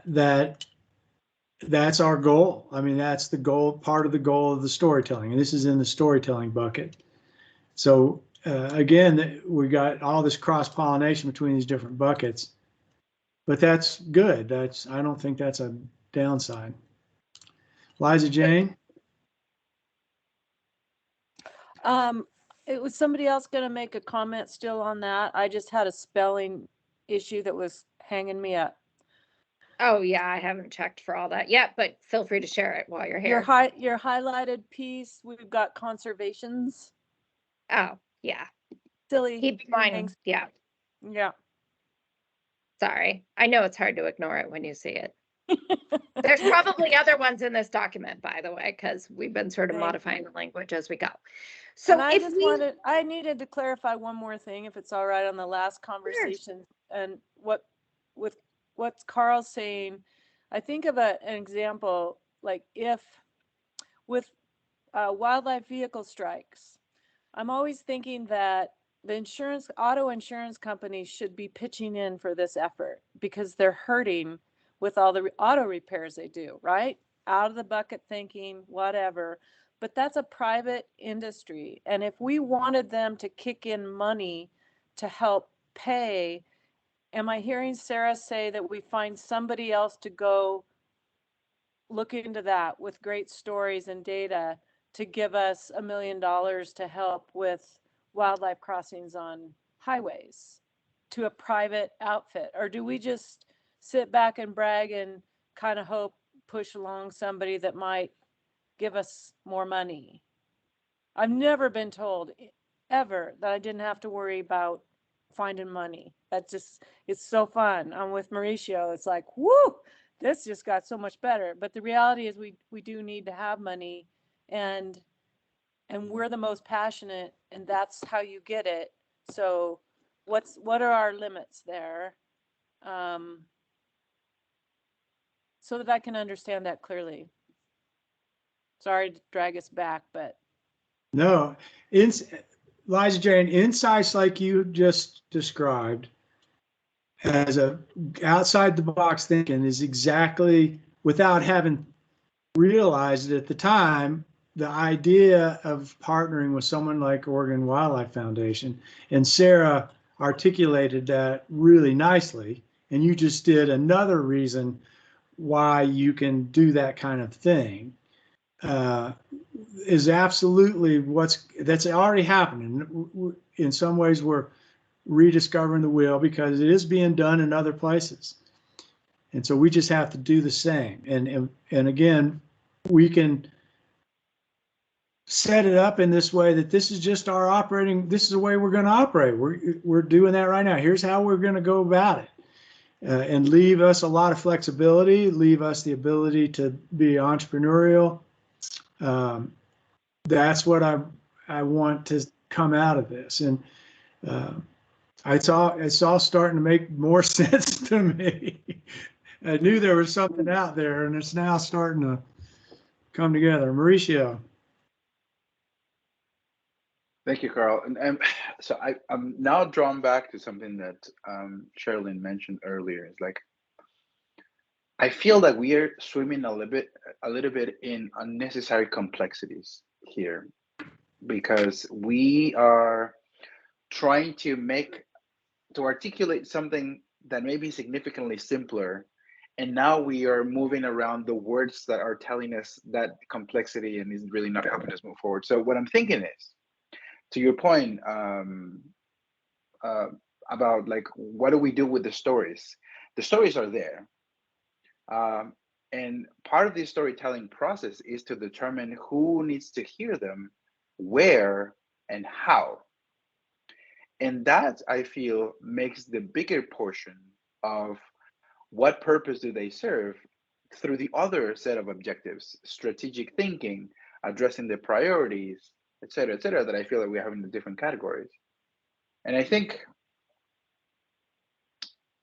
the story that we have to tell needs to be unique enough so that Sarah can go and talk about it and separate it from the goals that ODFW already has. And then we can address the point that you were bringing out, Srishti, and so like how we separate those two things so that we know that it doesn't get, mixed in the middle of all these other priorities.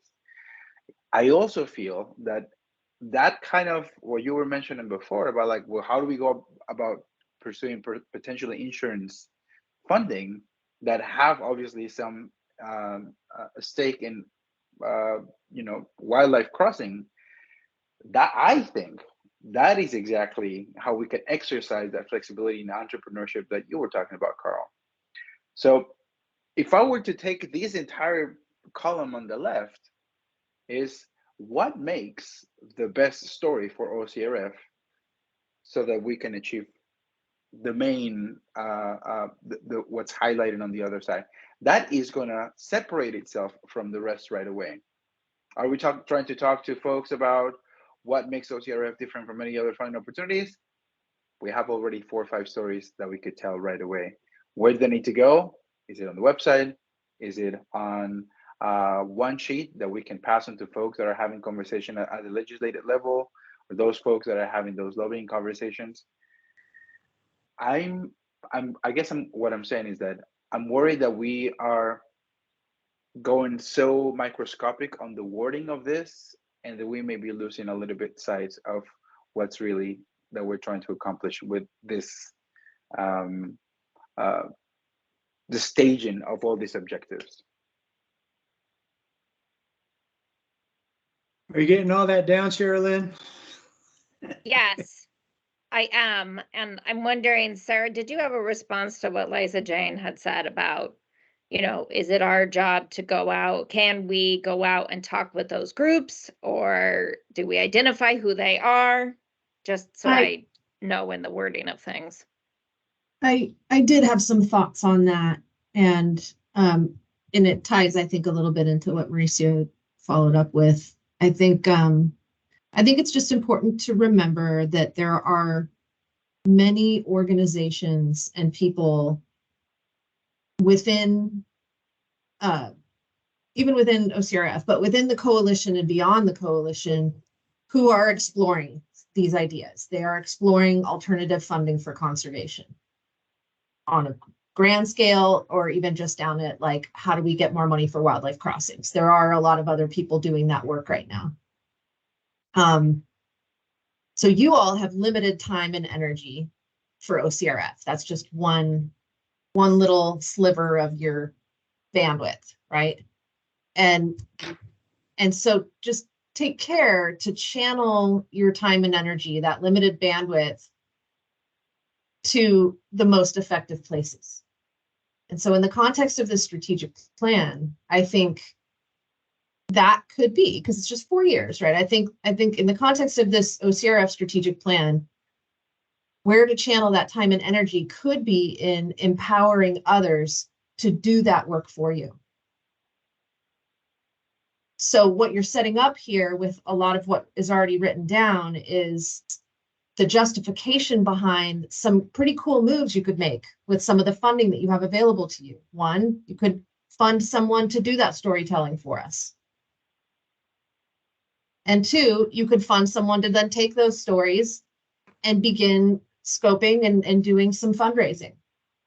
And thirdly, we could just set that goal of wanting to empower our partners to take the story and run for all of their lobbying that they have the authority and ability to do. So it's almost like, how do we use this strategic plan to just give the work to others and have justification for some of those maybe funding decisions that we think we want to make? A little bit outside the regular grant process, but well within our authority to do that. So I guess just don't forget that there are a lot of other people who are already out there thinking about probably the insurance companies and thinking about the transient lodging tax and some of these other means in which we think, there's a lot of partners out there thinking about how we fund conservation on that bigger scale. And it's not, that feels heavy for you to think that it's all OCRF's work. Appreciate that, Sarah. Srishti, could you comment on I think you're the best position to comment on what Sarah just said. I mean, I will largely agree with what Sarah said. I think the point where I get stuck on, which I think is the point that Mark made, I think all of what Sarah said, fundraising wise, is absolutely accurate and can be done. The only piece I think where the uncertainty and the sort of by default, the insecurity lies in the funding that we're relying on the state for, not the private fundraising, not the separate individual funding sources, but more from what we're relying on the state for. So up until now, OCRF has been a POP, or a policy option package, for ODF&W to add, and the legislature can choose not to adopt a POP and not fund it completely, in which case we don't get that funding at all, which is what's happened once, at least for us. So I think since we are still so heavily dependent in terms of the amount of funding, we are so heavily dependent on the legislature or the state for that, that creates this problem, or the challenge that I think others at the OCRF committee are identifying as a problem. So of course, when I put on my WWALC hat or my Oregon Wildlife Coalition hat, I would always advocate for funding for conservation that goes beyond species or game species management, but for species that are in the Oregon Conservation Strategy. That's what OCRF does. All of those require any change in identifying a dedicated funding source will require years of advocacy to get to it, simply because those are pretty controversial, pretty complicated to establish, and there are a lot of, again, competing interests that go for the same source of funding. For example, the transient lodging tax.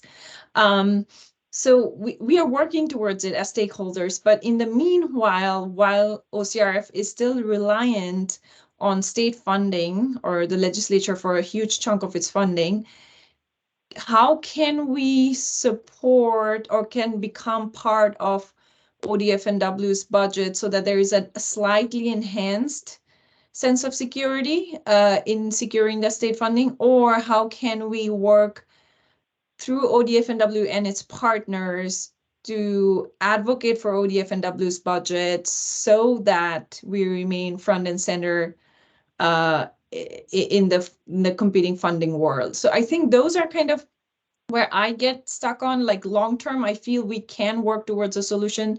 There are multiple stakeholder groups that are interested in finding it. It's the in between that still feels a little bit uncertain, especially if you're looking for unrestricted funds, not restricted funds. Srishti, my understanding is, or maybe Sarah knows this, that once you're a POP twice, you can be not a POP or something like that. Is that accurate? Or you could That be was my understanding. You could become part of ODF&W's core like budget ask, I think, but I'm not fully sure. So I think Sarah might be a better person to answer that. Yeah, we've asked that, and that we're still being told that it has to continue forward as a POP until there's some who's telling you that? Is that the Justice Department or the department? The Legislative Fiscal Office. Because that would be a big thing. Then we could be a little bit like RNE and just get some funding that way. And if we were part of the budget. And one of the, in this whole lobbying scheme of things, if ODF&W is clearly putting money towards the quote non-game wildlife by funding OCRF, you're going to get a lot more support from some of the organizations that aren't necessarily the typical ODF&W support network. So there's an advantage to the department to include us in the budget, because then that's more part of their mission, is a broader look at the habitat for all the species and not just the ones favored by the hook and bullet clubs. And that could be very powerful in helping ODF&W get their budget passed. So I'm just putting that out there. And I would even argue there, Carl, that for the Oregon Conservation Strategy, it's one of those unifying factors that actually brings the hunting, fishing, and the conservation community together, because it does benefit all of those interests. So this is one where I think it's actually easier to advocate for or bring otherwise non-traditional allies together. It's just really harnessing that power to get the money and how to keep those as priorities for these groups when they go to the legislature. Again, as a historical reference for those that weren't around, there was a point in time where we had letters of support, strong letters of support from the Humane Society of Oregon and the Oregon Hunters Association sent together. When has that ever happened? It just points out the power that we have in the position that we're in, trying to implement the Oregon Conservation Strategy. We have this incredible juxtaposition of interests that we need to maximize, and that's, again, brings us back to why we're trying to put all this together now, so we have a path forward.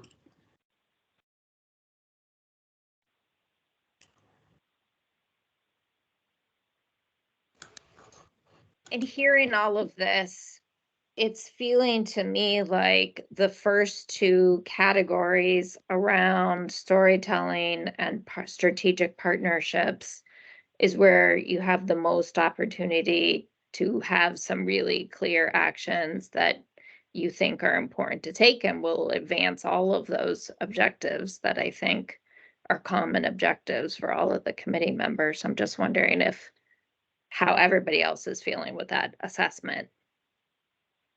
That those are the two areas to really be focusing our language and the actions that we're going to take over the next 2 years towards that bigger means.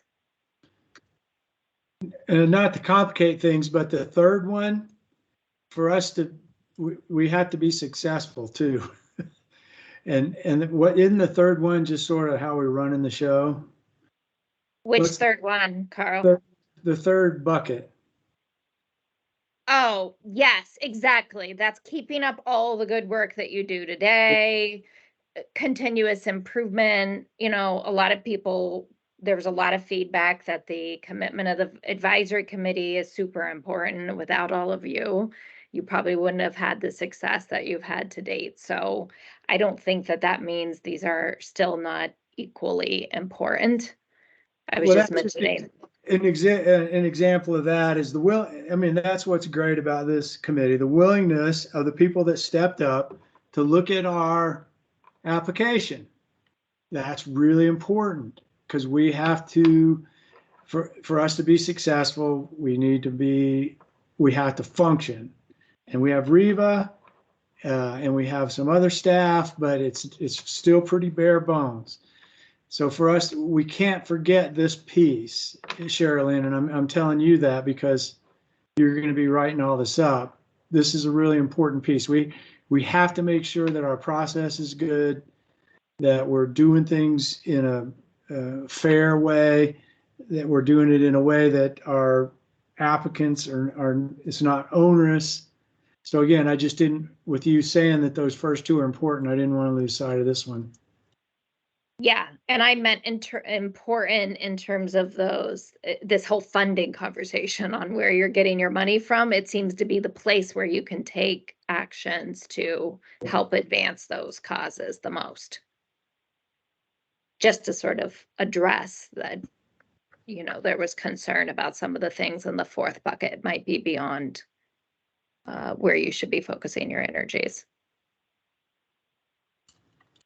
So does that help, Carl, that distinction? Yeah.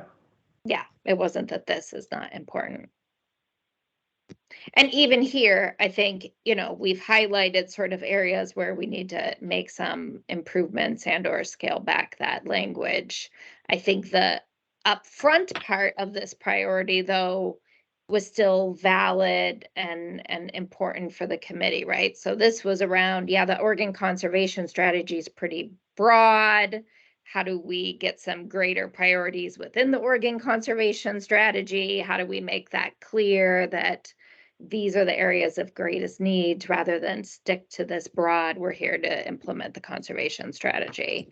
And that led to maybe some stronger partnership with ODF and W. And others. That wouldn't be your other place to go out and do that. You mean OWF? Yes, ODFW. What did I say? Oh, you said ODF and W. I'm talking. You're saying Oregon Wildlife Foundation, right? Sorry, I meant ODF and W. Yeah.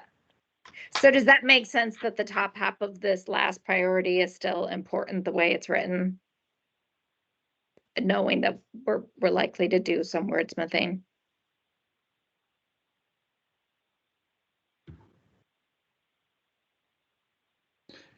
I'm okay with that as long as we do some wordsmithing. I mean, it could even be, you know, support efforts to secure sustainable long-term funding. We don't have to do it now, but I guess I think there are ways to phrase that. Yeah, I think so too. And that's where I was saying, you know, wherever it falls in here, it seems to be all around the storytelling and leveraging of partnerships so that you're supporting those efforts. And that seems okay, right, Sarah? Yeah, I'll be more comfortable if it's language like supporting, empowering others, leveraging partnerships too, rather than it's us, you know, some of those actions that were in that last bucket were, right. I wasn't terribly comfortable with some of those. So if we think, yeah, go ahead, Sarah. I just had, this is kind of minor and Riva and I talked about not presenting this until we had more solid numbers next month, but I do feel like it has some context here. as we're, oh, Carl fell off. I guess we should let him back in. Yeah, I want him to hear this. Okay, I'm back. Hi, Carl. I was just gonna say, as I was gonna wait until next month to talk about like funding and budget status and where we're at, as Riva sort of gets us rolling on the next RFP, but I think it has some context here. Yes, we want to secure a more like sustained funding source, but this is, keep this in mind. We have something close to 1.2, 4.8. We have something close to 4.8 million in OCRF right now, and another 5 million coming in spring of 2025 for the wildlife corridor, the wildlife connectivity funds. So we're not in the red, and it has, it has some bearing on, it just makes it all the more important that we demonstrate value and talk about the amazing things that are happening, because some legislators may look at that and say, you guys are fine. Yeah, that's why we have to show what we're not funding.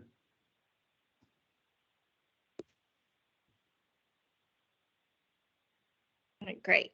So Riva, I know we were going to take a break in the middle of our segment and we were going to do public comment so that they didn't have to stay for the whole meeting. Did you want to do those 2 items and then we can come back? Yeah, if you think now is a good time to break, we can open it for public comment. I haven't seen anything in the chat, but if there's any members of the public that would like to provide comment at today's meeting, now would be the time to do so.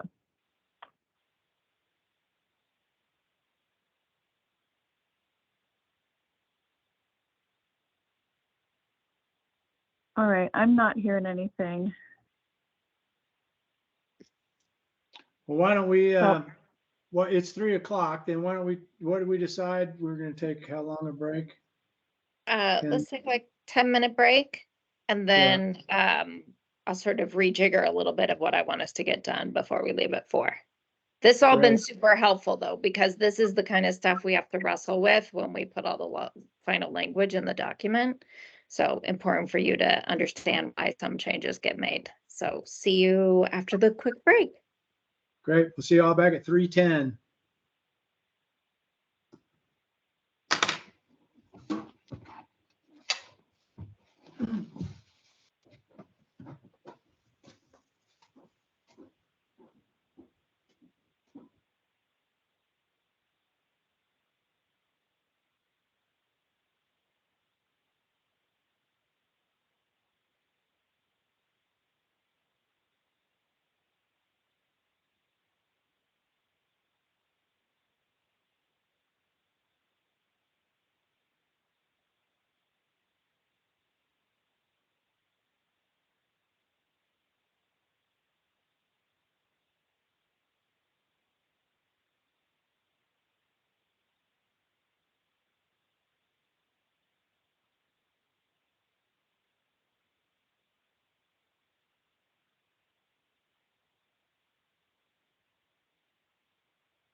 Hey, Reva.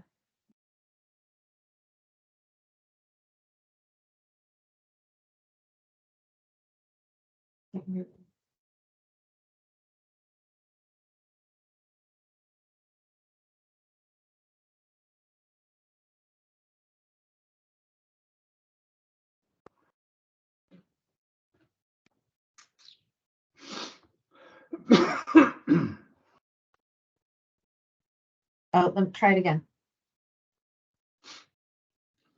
What's that? I was trying to get a hold of Reva. Oh, There is she she is. not? Can you hear me now, Reva? Okay, what about Yeah. now? Yes. Okay. Very good. I just had to log back in.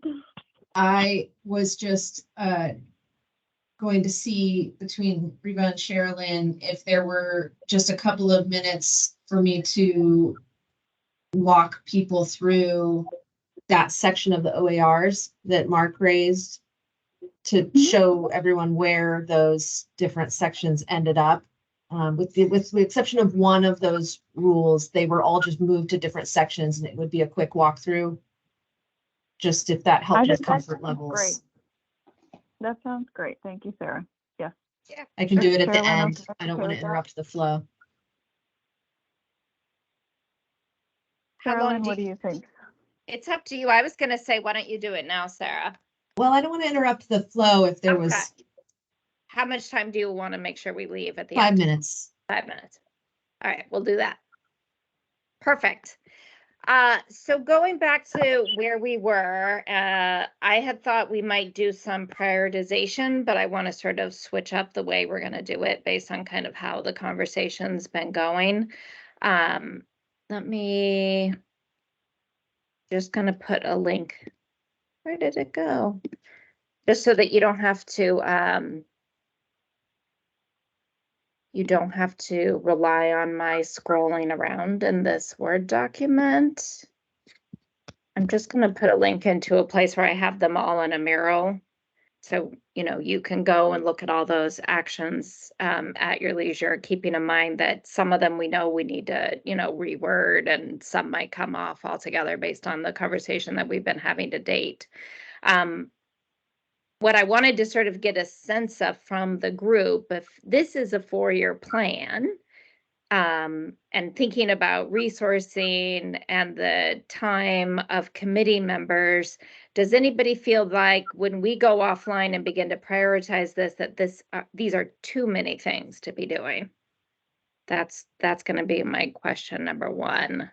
I know this isn't a great way to look at it because they're all kind of tiny, but again, you get to go wherever you want. Just as a side note, this is about 25 action items. I counted them up. Now, maybe we're going to take off some and we're going to reword some, but still you're probably going to have, you're in that 20-ish actions over 4 different priority areas. So I just wanted to get a gut feel on whether you think this is too much, and when we do the prioritization, we should be looking to take some things off the list, or if it's really just a matter of sequencing and getting to the right things first.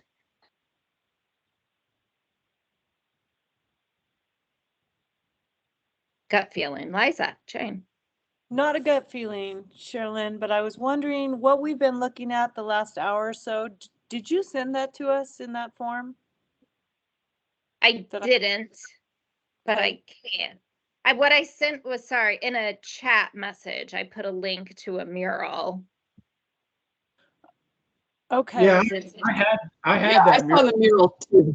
Yeah, we all have that. I feel like having your document in front though would be, and not just on the screen, would be helpful for me. The Word document version I was showing earlier, or the mural? They have the same Word. information. They're just showed Right.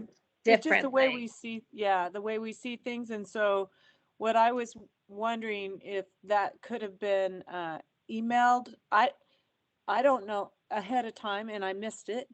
That was really helpful for me in the way I'm able to read. And the way you like that format. Yeah. Yeah. Let me just, I think I could probably and just when you put it put in some, the chat. when you, I don't know how to take something from the chat and put it into my other world beyond the chat. So it has to get emailed to me or something, or tell me how to do that. Because once you leave the chat, it's gone in my world. So I would Actually, love to. Liza Jane, if you go into your email and search for Sherilyn, Yes.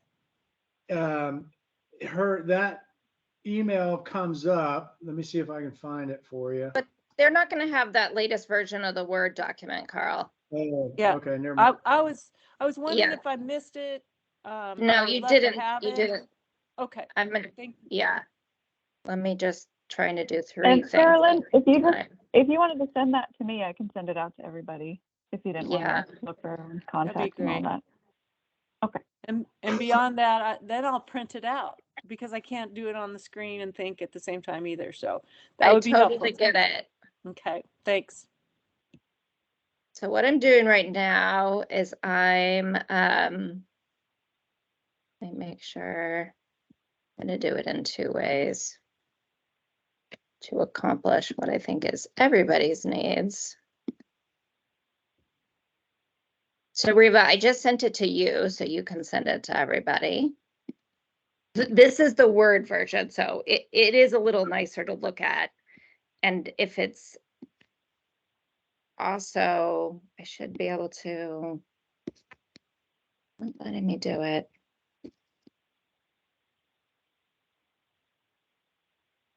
I think we have to rely on the email. Sometimes it'll let me put a document in the chat, but it's not letting me.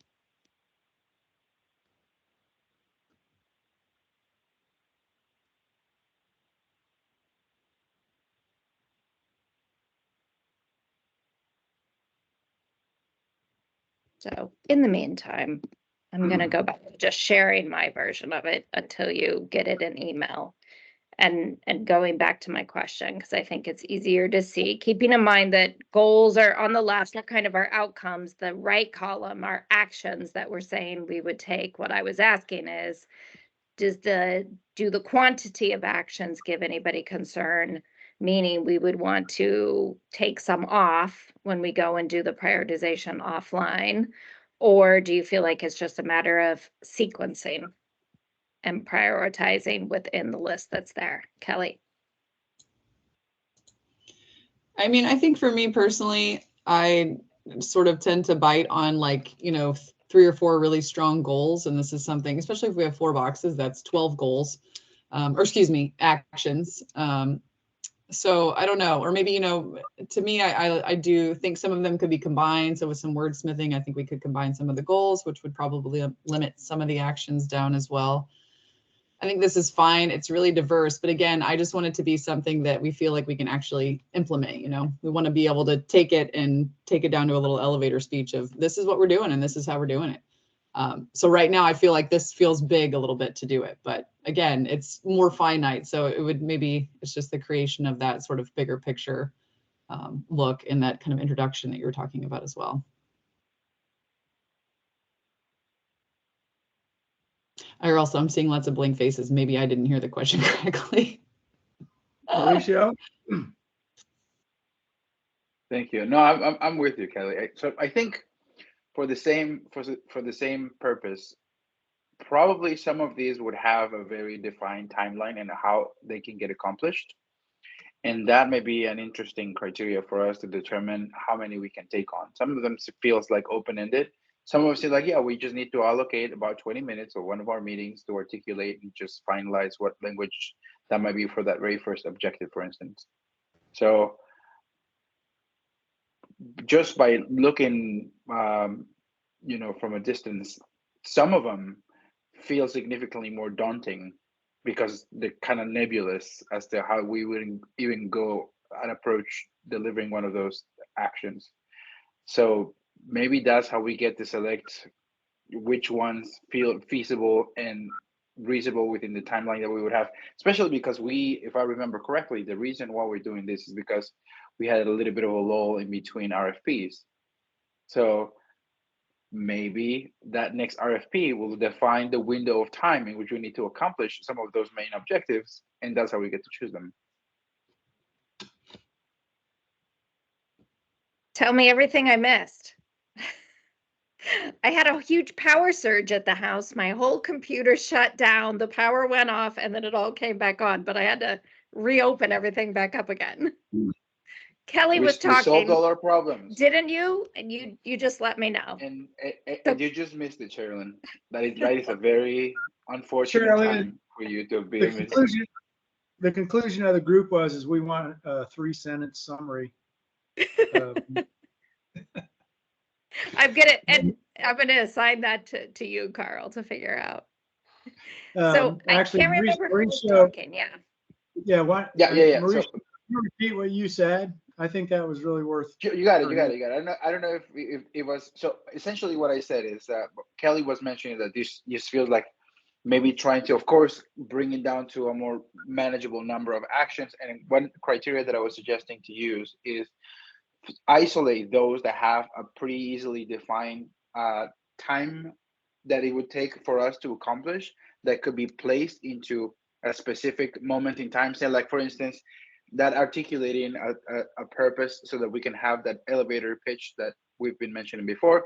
Maybe we allocate that's going to take about 25 minutes or something, as long as we have materials that we can review and not, come back and make it into another whole thing. And then since the reason why we're doing this is because we had this lull in between RFPs that we wanted to utilize efficiently, maybe that's going to be the time frame that determines what can be accomplished in a reasonable time frame, and that's how we isolate which ones we can tackle right away. Great. That makes a lot of sense. Kelly, did you want to add anything else that you were saying when I lost you? You had just started talking. I think it was Kelly that was talking when I got kicked off. Did we lose Kelly now? It's been like the meeting of in and out people today. Yeah, I think we lost Kelly. While we're waiting, other thoughts on the scale of actions here, etc. Liza Jane?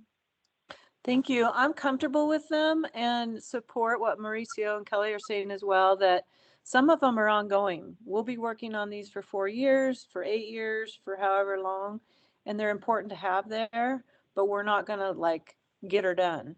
But some of them we could, and we can relate right back to it. But I'm not overwhelmed. I think that we can accomplish and need to accomplish the things that we've listed. So. That's awesome. How are you feeling, Murat, Mark, Shristi? I guess I'm feeling nervous. It feels like, we've gotten a very clear message for a long time that we cannot lobby for funding. But we're so much relying on the kindness and altruism of our partners and coalition. And they have their own problems and their own fundraising priorities. And it just feels like we're missing a link on how this is going to become a critical fundraising priority for our partners to raise money for us rather than for themselves. And there are partners probably that have a broader perspective, but they all have to be somewhat altruistic because we're not promising anybody anything. They have to, to get money, you have to compete, and it's a competitive process. So I guess I'm just a little bit worried about how it's going to happen. And to me, it brings up the storytelling as the number one thing that has to happen strategically. And looking back on some of the things that it's said in that excerpts of our what we said about ourselves, we said the Oregonians need to realize their role in achieving the vision. We were created to grow capacity, connecting people with the outdoors, buy-in on conservation, Oregonians care. It all is a super storytelling message to me that, rather than knowing whether Western pond turtle is more important than a bat, we really have to focus more on people and making that happen. That's helpful. Anybody, so most of us have felt like it's a matter of prioritization. They're not overwhelmed by the number of actions. So does anybody disagree with that? Maybe I should ask the question that way. Everybody comfortable with just a matter of prioritizing within what we have? I am, although I think there is a capacity issue for sure. Yeah. Because what is our capacity? Is it Reva, who already has a full-time job, or? So I think it gets back to a little bit thinking about who is going to do these things, whether it takes 10 minutes or, a month of work. Yeah, agree. And I was gonna get into that. So what are the resourcing options available to you besides Reva and the individual advisory committee members for tackling these things? Well, that I thought Sarah's observation about how we can spend some of our funding. That's a discussion we'll have to have, that we can, source it out. We can source some of this out. But then we have to weigh that against the fact that's projects we're not funding. But that's all part of, that's why we need this framework. We can inform ourselves as we have those discussions. So I think we have opportunities to engage others. Again, I not sound like a broken record, but our relationship with Oregon Wildlife Foundation could really be a major factor in getting some of these priorities done, and directing funding in a way that allows that to happen without it totally falling on Reva and the committee members. So, but then again, we're not going to decide that now, but that's out there. Would it be fair? Meetings. Yeah, would it be fair to describe in the narrative of the plan that the advisory committee plans to accomplish these things through their own internal resources and possibly outsourcing some of those opportunities, outsourcing some of the work? I think if with you the word decisions on what to outsource later. Yeah, I think if you word it as those decisions aren't made, that, we could do it that way. I mean, we could, when we come back, I mean, even in the interim in January, start to put some timelines for some of these things. I think you bring up a really good point that some are bigger tasks than other tasks.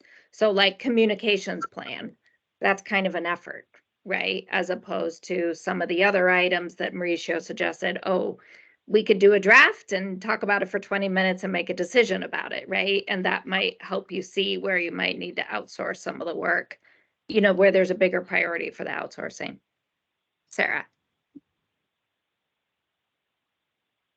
Yeah, I maybe sit in the camp of thinking there's a bit too much here for a strategic plan.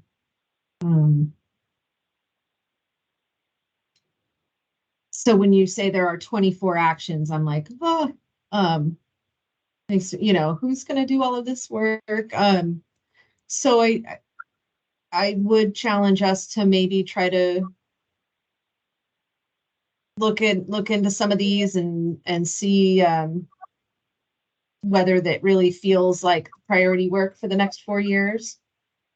And I'm also just still looking at that green bucket, the funding and prioritized investment bucket, and seeing things on there that I don't think are the committee's work.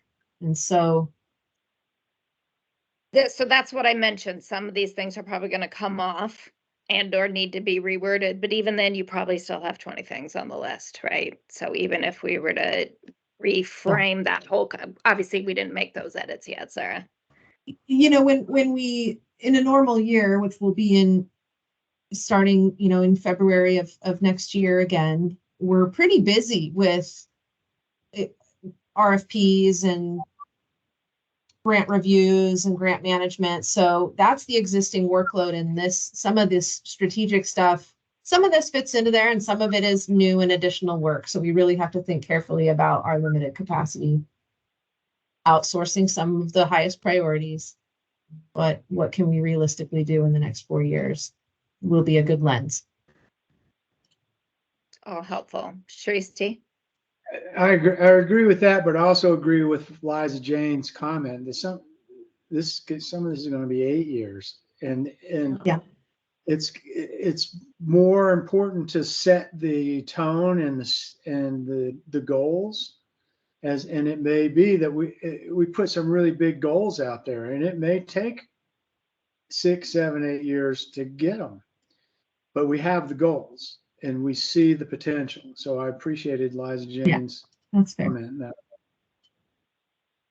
I was kind of going to build on the same thing, that is it possible for us, instead of just thinking of prioritization, but looking at these 4 buckets and looking at the action items and seeing which ones we see as just ongoing year after year versus which ones require like a deadline or a timeline for us to finish, and then think about what that timeline could look like, because that will really help us understand what we're taking on.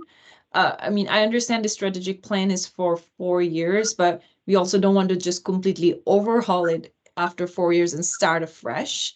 So some of it will be carried forward. It's a matter of us revisiting and seeing whether it still makes sense, needs tweaking, modifications, what have you. So if that's a possibility, that will really help us understand what we're facing and what we're dealing with, and comparing that to our capacity needs. So that was just a thought there.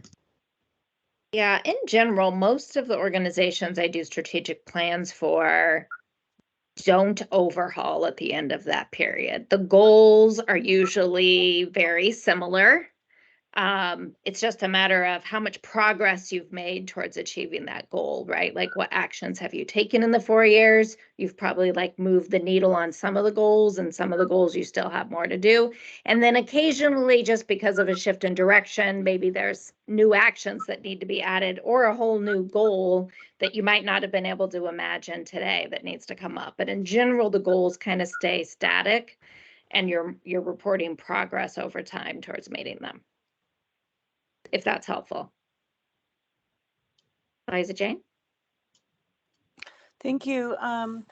When I think about outsourcing, and Carl, especially in your comments, you know, when I think we agreed to make what's that, OWEB? I'm sorry, but I think we talked about making it the list of projects that we liked that we're not able to fund available to other like-minded funding, not-profit or agencies that could fund that. So that's a way to expand our work without raising money to do it, letting other people spend their money on the same aligned projects. And I think to speak to my experience with OWEB, they have done a really good job for a really long time, and they've been rewarded for a job well done. And so their board isn't concerned with raising money at all. It's almost that capacity issue of, oh no, they've given us a whole lot more money. Now what do we do? This is wild. So we can work towards that by doing a really good job and telling our story to the right audience very well. And those things will continue to happen. And the last comment I have, Sherilyn, I didn't see very much in there, without it in front of me, references to DEI in our work. And yet we've prioritized that throughout all our efforts, is, you know, building for the underserved, or being inclusive of all of Oregon. And I'd like to make sure that is within our entire strategic plan, that every chance we have, that we're staying focused, because we see that in front of us, that's an important part of our work. Yeah, so I think, Liza Jane, in the tone of the plan, you know, the language, the narrative leading into the goals, that would be an appropriate place to put it, because usually DEI should be like in everything you do, right? Like, you don't just go off and do some other action. However, when you look at the draft, if you think, oh, we're particularly weak in a particular area, we want to take some overt action to do something different than we're already doing, you should note that. I was looking at that too last week. I mean, there's some comments in there around being accessible. I think some of the other language from your expenditure framework might be good to sort of bring into some of this because you have it there already. I asked Reba for a copy of that because you might want to have some of that language come over and be kind of that umbrella language in the strategic plan. But definitely, if anybody feels like we're at a gap in this area and we need to take some specific action to make improvement towards that DEI objective, then we should add it as an action to the plan. So be thinking about that when you go through it. Okay, I think this is helpful. Go ahead, Carl. Just quick, I was happy to see that there's a mention, at least a mention in our OARs about inclusiveness and DEI. So great. So I was going to pull up a document. Oh, sorry, before I do that, I think this gives me enough information to work with Carl and Mauricio about this prioritization and the wordsmithing, and we'll start to write the narrative, which is going to lead into all of this. If you guys all agree that you've been able to share all of your thoughts on the actions that are there, the prioritization, options for getting the work done. You feel okay with that? Yeah, and I'm assuming if there is something that's crazy or, which is not, because we've gone over this several times now, but you know, that we could probably send that in to you guys as well, right? Okay. For sure. For sure. And the January draft will give you an idea. And we could decide, Carl and I and Mauricio, let's send even a 1A draft before we do that draft in January, depending on how some of that work goes offline, trying to prioritize some of this stuff. So that's fair game too. All right, I wanted to just pull up, so Riva had sent out a document. I have it handy. Well, I did until my computer died. Oh, yeah, it's still there. Yay. I do appreciate it reopening things for me. Let's see. So this was a great compilation, Riva. I really appreciate you doing this. This came up sort of in our very first meeting, I think in August, when I said, you know, most of the time in a strategic plan, you're going to have a vision, you're going to describe your purpose. And I had noticed that you use different words in different places to describe those things. And so she did kind of a nice little compilation of the different ways we describe the fund, how we describe the advisory committee. And so I know she sent it in advance, but did anybody have any sort of reaction, impressions? Some of these statements being better than others, maybe none of them are quite right and or current with how we want to describe ourselves, so that we could put something in the plan. And then my recommendation would be that it replaces the language that exists in other places as well, where that makes sense. Obviously, the rules are the rules, that's different. But in terms of websites, expenditure frameworks, strategic plans, applications, you know, my advice would be to describe yourselves in the same way. Kelly. I think I would just say that I appreciate the mention of it's in the second one, I think, that says the supporting nature-based recreation. I think we just need to consistently make sure we're adding recreation probably into each of these buckets too, since that is part of the fund. So I'm okay with however we word it. I just think it should have both elements of conservation and recreation, since that is the purpose. And that was one of the rule changes, right? Yeah. Right. Mm-hmm. Thank you. Yeah. Great. Other comments about some of these other statements that we're using to describe ourselves, besides making sure we add in nature-based recreation? I certainly think we have to make sure these are all consistent. And yes. And if they aren't, we got to reconcile that. I do like the one under the expenditure framework where it talks about like the function of how we do it. When it says that, basically, I like that it says too, that we support do so. people to get involved in that. Yeah, there you go. This So I do part, like right? that language. Yeah, Yeah. you got it. Reva or Sherilyn, can you clarify where it says purpose? Did that come from the OARs or the legislation or? Reva, you can answer. You labeled it as from the operating procedures. Yeah, so This one under the here. operating procedures, that's what it says right now under the title purpose. And that's what we have in our operating procedures. So we need to, if we need to update that, that's where that came from.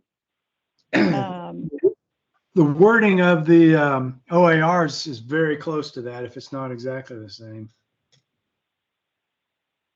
In fact, I think That's it what, might I be. think she's saying that is the OARs. Yeah. No, But it's not no, the OA it's for this the one. operating procedures. Those are from That's the, different. the Conservation Recreation Advisory Committee operating procedures. So not the OARs. But I do think, when you put that together, you may have taken it right from there, which I think is appropriate. At least it's consistent. It does look very familiar to something that's in the original language of the bill. Somebody had their hand up. In the bill. Yeah. Yeah, I think it's in the bill. Somebody had their hand up and then it went down, I think. I have my hand up, so Liza Jane. Yeah, there you are. I think it would be valuable to like ODF and it has to be the same, like State Department of Fish and Wildlife or Oregon Fish and Wildlife Commission or State Department of Fish and, I think that the general public relates to ODF and W and not State Department. That could be, for someone who's not aware, could be a whole nother agency. So let's pick one. In that theory, we should probably pick the one that's in the rule, I'm guessing. Okay. But I'm open to other, just because that's harder to change. Although, you're submitting those rules for changes later. Sarah, what's your thought on that? The different names by which people expect to see the department labeled. I guess Liza Jane's right. Most people, they think of Oregon Department of Fish and Wildlife, ODFW. But DOJ always changes it in the rules to say State Department of Fish and Wildlife. And I don't love that they do that, but I don't feel compelled to be exactly the same language that's in the OARs. I mean, we're trying to come up with, the purpose of this exercise right here is to just like meld the language into what you want to use in the strategic plan, right? Well, and on websites, on your applications, I don't think all those things should be different. And so I'm suggesting, and you're right, most people aren't going to go to the rule to see your purpose statement. They're going to look to a website or your strategic plan or how you describe yourselves in your grant applications. Okay. And part of our elevator speech. I mean, it has to, be the way we talk. Other communications that you put out there should all be consistent. You were going to say something, Carl. Yeah, what is the official title? If the Justice Department calls it State Department of Fish and Wildlife, what's the real title? I've always seen it as Oregon Department of Fish and Wildlife. Yeah. For the purposes of web pages and brochures and elevator speeches, I would go with Oregon Department of Fish and Wildlife. Okay. I wouldn't bother with the State Department of Fish and Wildlife. You're right, that the State Department just has this whole connotation. It really does. Yeah.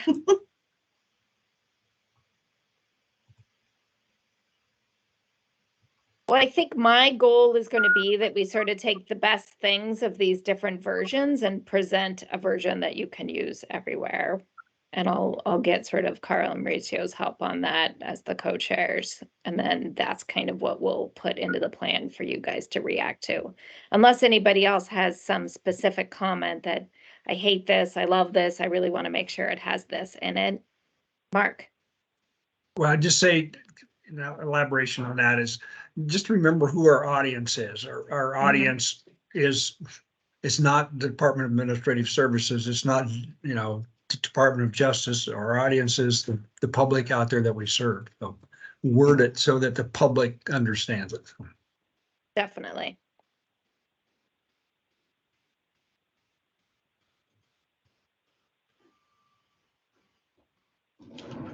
All right. Any other comment?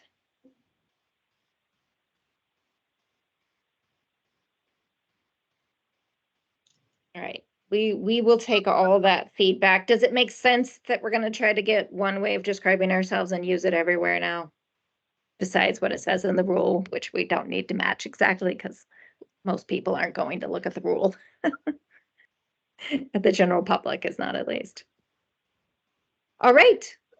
With that, I got through what I wanted to get through today. So just in case you forgot from the very beginning of the meeting, me and Carl and Mauricio now have the bulk of the work in order to put together a draft for the full committee to see. And the goal for that is somewhere around the 3rd week of January. You should get it so that we can talk about it at the February meeting.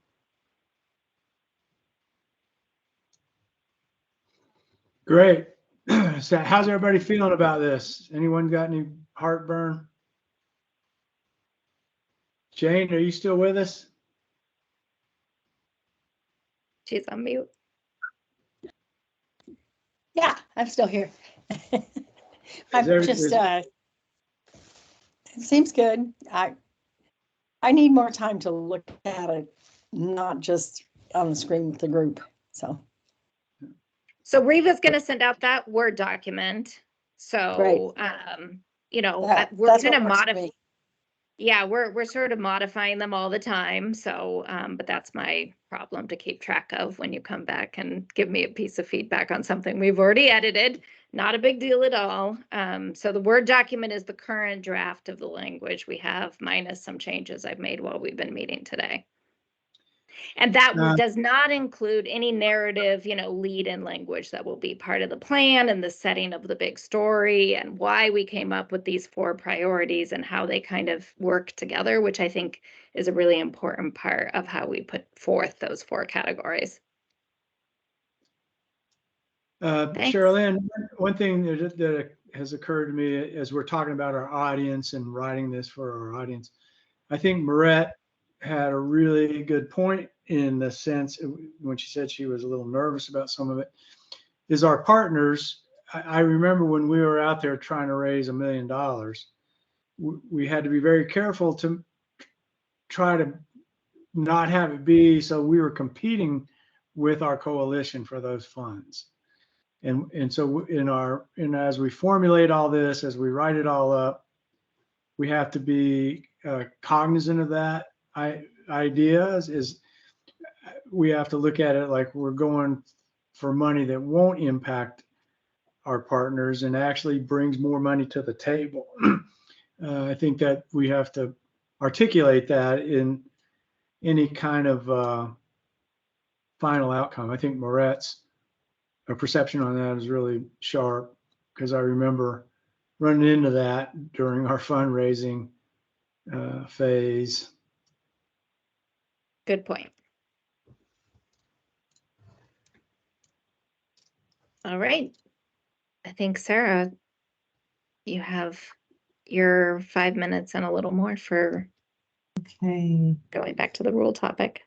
So I hope this is helpful. I just wanted to kind of walk through the section on committee duties and procedures that we deleted in the draft OARs and show you where those were moved to. Mark Stern, this is kind of in response to, or this is directly in response to your question of wondering where things went and did some things just get deleted. So I'm going to share my screen.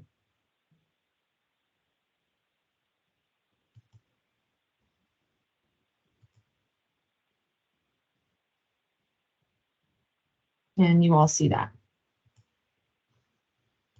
Not well. Yeah, some.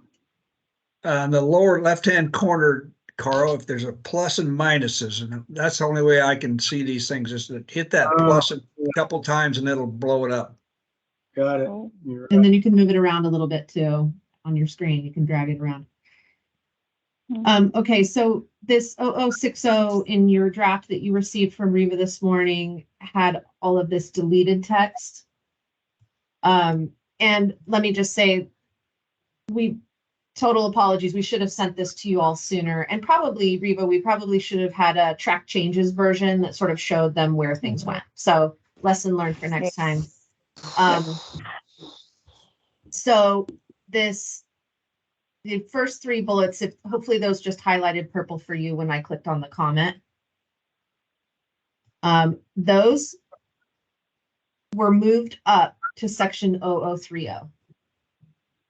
So all of this, the committee shall review department policies, make recommendations to the commission and department regarding use of fund monies, work with the department on a biennial report.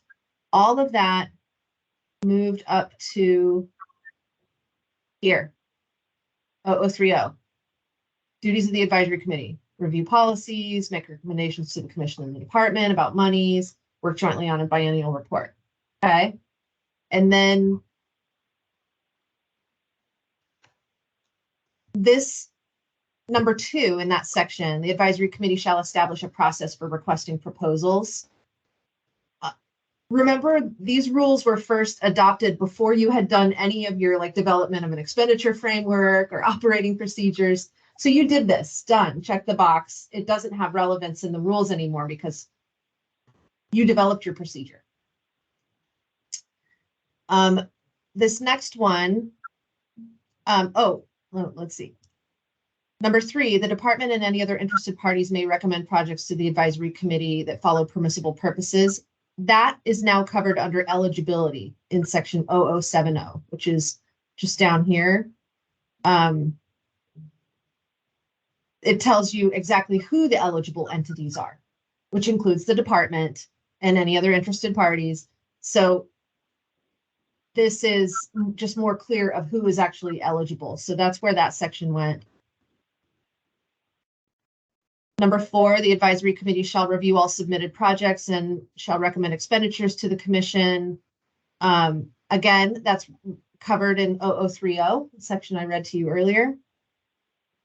This, all proposed funding projects that are or not recommended by the advisory committee shall be presented in summary to the commission, is now covered below in 0100. Show you that.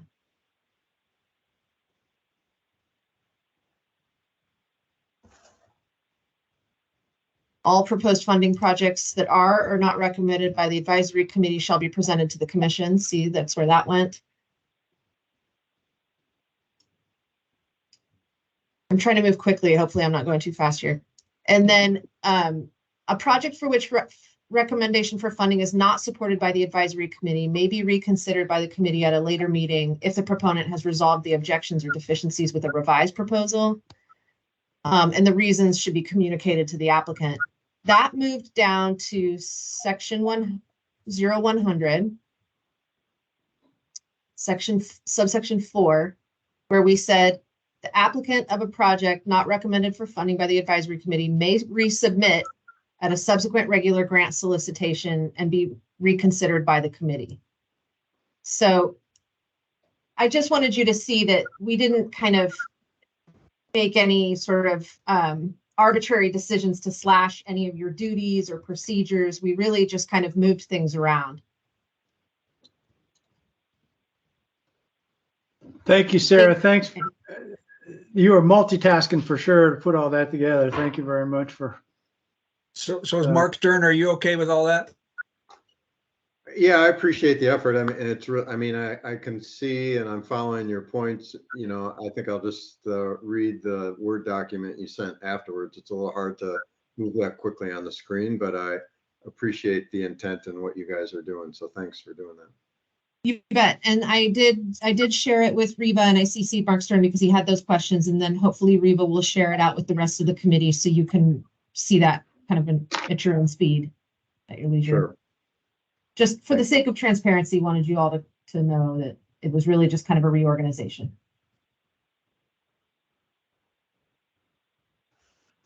Great. That's it.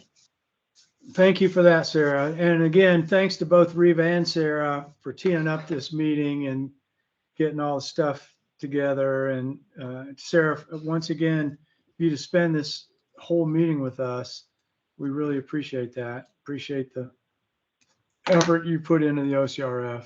I'll keep Well, saying we had some really important discussions during this meeting today. I'm glad you felt. Yeah, really kind of reflecting on who we've been and where we're headed. And so thanks for letting me be a part of it. Yeah. Well, thanks for joining us. So with that, I think unless anybody, Liza Jane, you got your hand up? I do. I just wanted to take a quick minute. I got you probably all did, from ODF&W jingle. What was it? It's an email, along with all the rest of give monies, right? Jingle bell time is a swell time. Did you guys get that? They went through ways that you can donate and spend money as gifts, and we're at the bottom of it. And donate to OCRF today and what we're about. And I clicked on that and I pretended I wanted to donate and I wanted to learn more. And the website that I was sent to is old, and when I tried to pretend I was an applicant and click on finding out how to apply, that page is no longer valid. And so I think we can maybe fix that. We need to fix that. However it needs to happen. If we ask somebody else like ODF&W to promote for our work, we need to make sure they have what they need to do it right. And when somebody goes and clicks interested in giving us $1 million, they can't come up with a blank or old stuff. So we can tell our story, but we have to do it really, really well for it to be successful. The other question I have is one that's a concern. When I first was got to be on this board, I didn't know about the Oregon Conservation Strategy. So I connected with ODF&W, got sent around to the right person to show me how I could get a copy of that. And what I was given was a PDF that I could then print out 500 pages of this book that we follow. And I don't have a Kinko's, or am I willing to do that to my printer ink? And I don't know if other people come across that, but I'd really like a hard copy, and I'd like it to be available to people. If that's our guiding, what we want Oregonians to believe, it should be really accessible. So if I'm wrong, correct me and get me a book. Otherwise, we should fix that. Those are my 2 last minute pieces, Carl.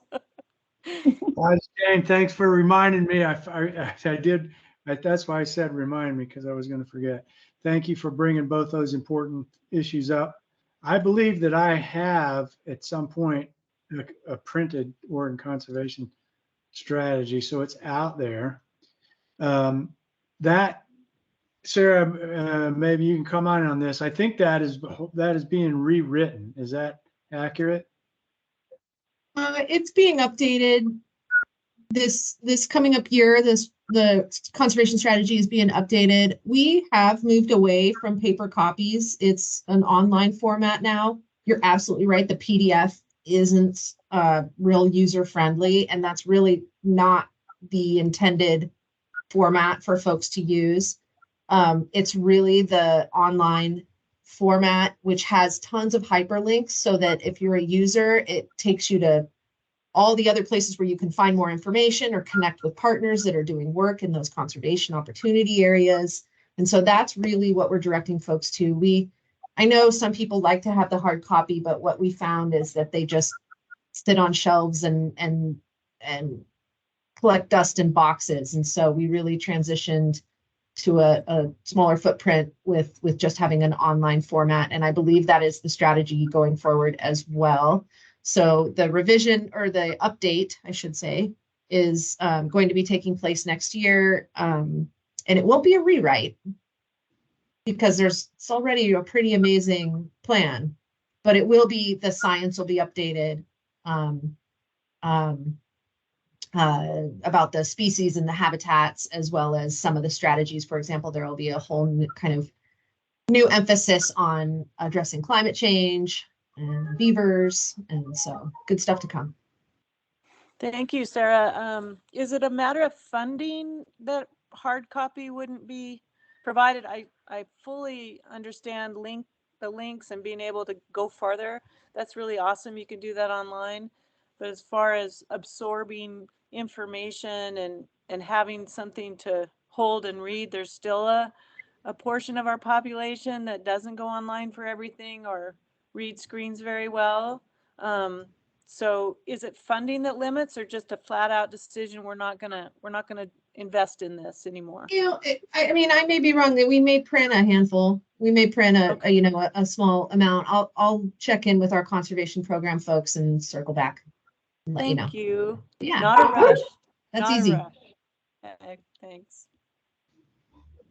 Great. Any other comments? Appreciate those thoughts, Liza Jane. Liza Jane, I have a hard copy. I'm 72 years old. So it's a deal. I have to have paper too. So, but I agree with Sarah, we are transitioning away, but it's a generational thing, I think, at least for me. So that's what. Are you calling me old? I'm not sure. No, I just said it's a generation thing for me. I said. Okay. Okay, just checking. Okay, with that note, all of us old people need to go get a nap or something. So, all right. Well, thank you all very much for a great meeting. I really appreciate everybody's input, and we'll get with Sherilyn, Mauricio, and I, and try to get a good synopsis of what we've discussed. We're about to kick off our next RFP, and we'll talk about all that at our next meeting. It'll be good to get back to that kind of work and get some of our funding on the ground. And yeah, it's all exciting. So thank you all for the time you spent in this process. And I know Sherilyn is going to knock it out of the park for us. So I'm looking forward to working with her in the next month or two. So with that, I think the meeting is adjourned, and we'll see you next month. Merry Christmas to everyone, and hope you all have a great holiday. Adios. Bye, everyone. Happy holidays. Bye now.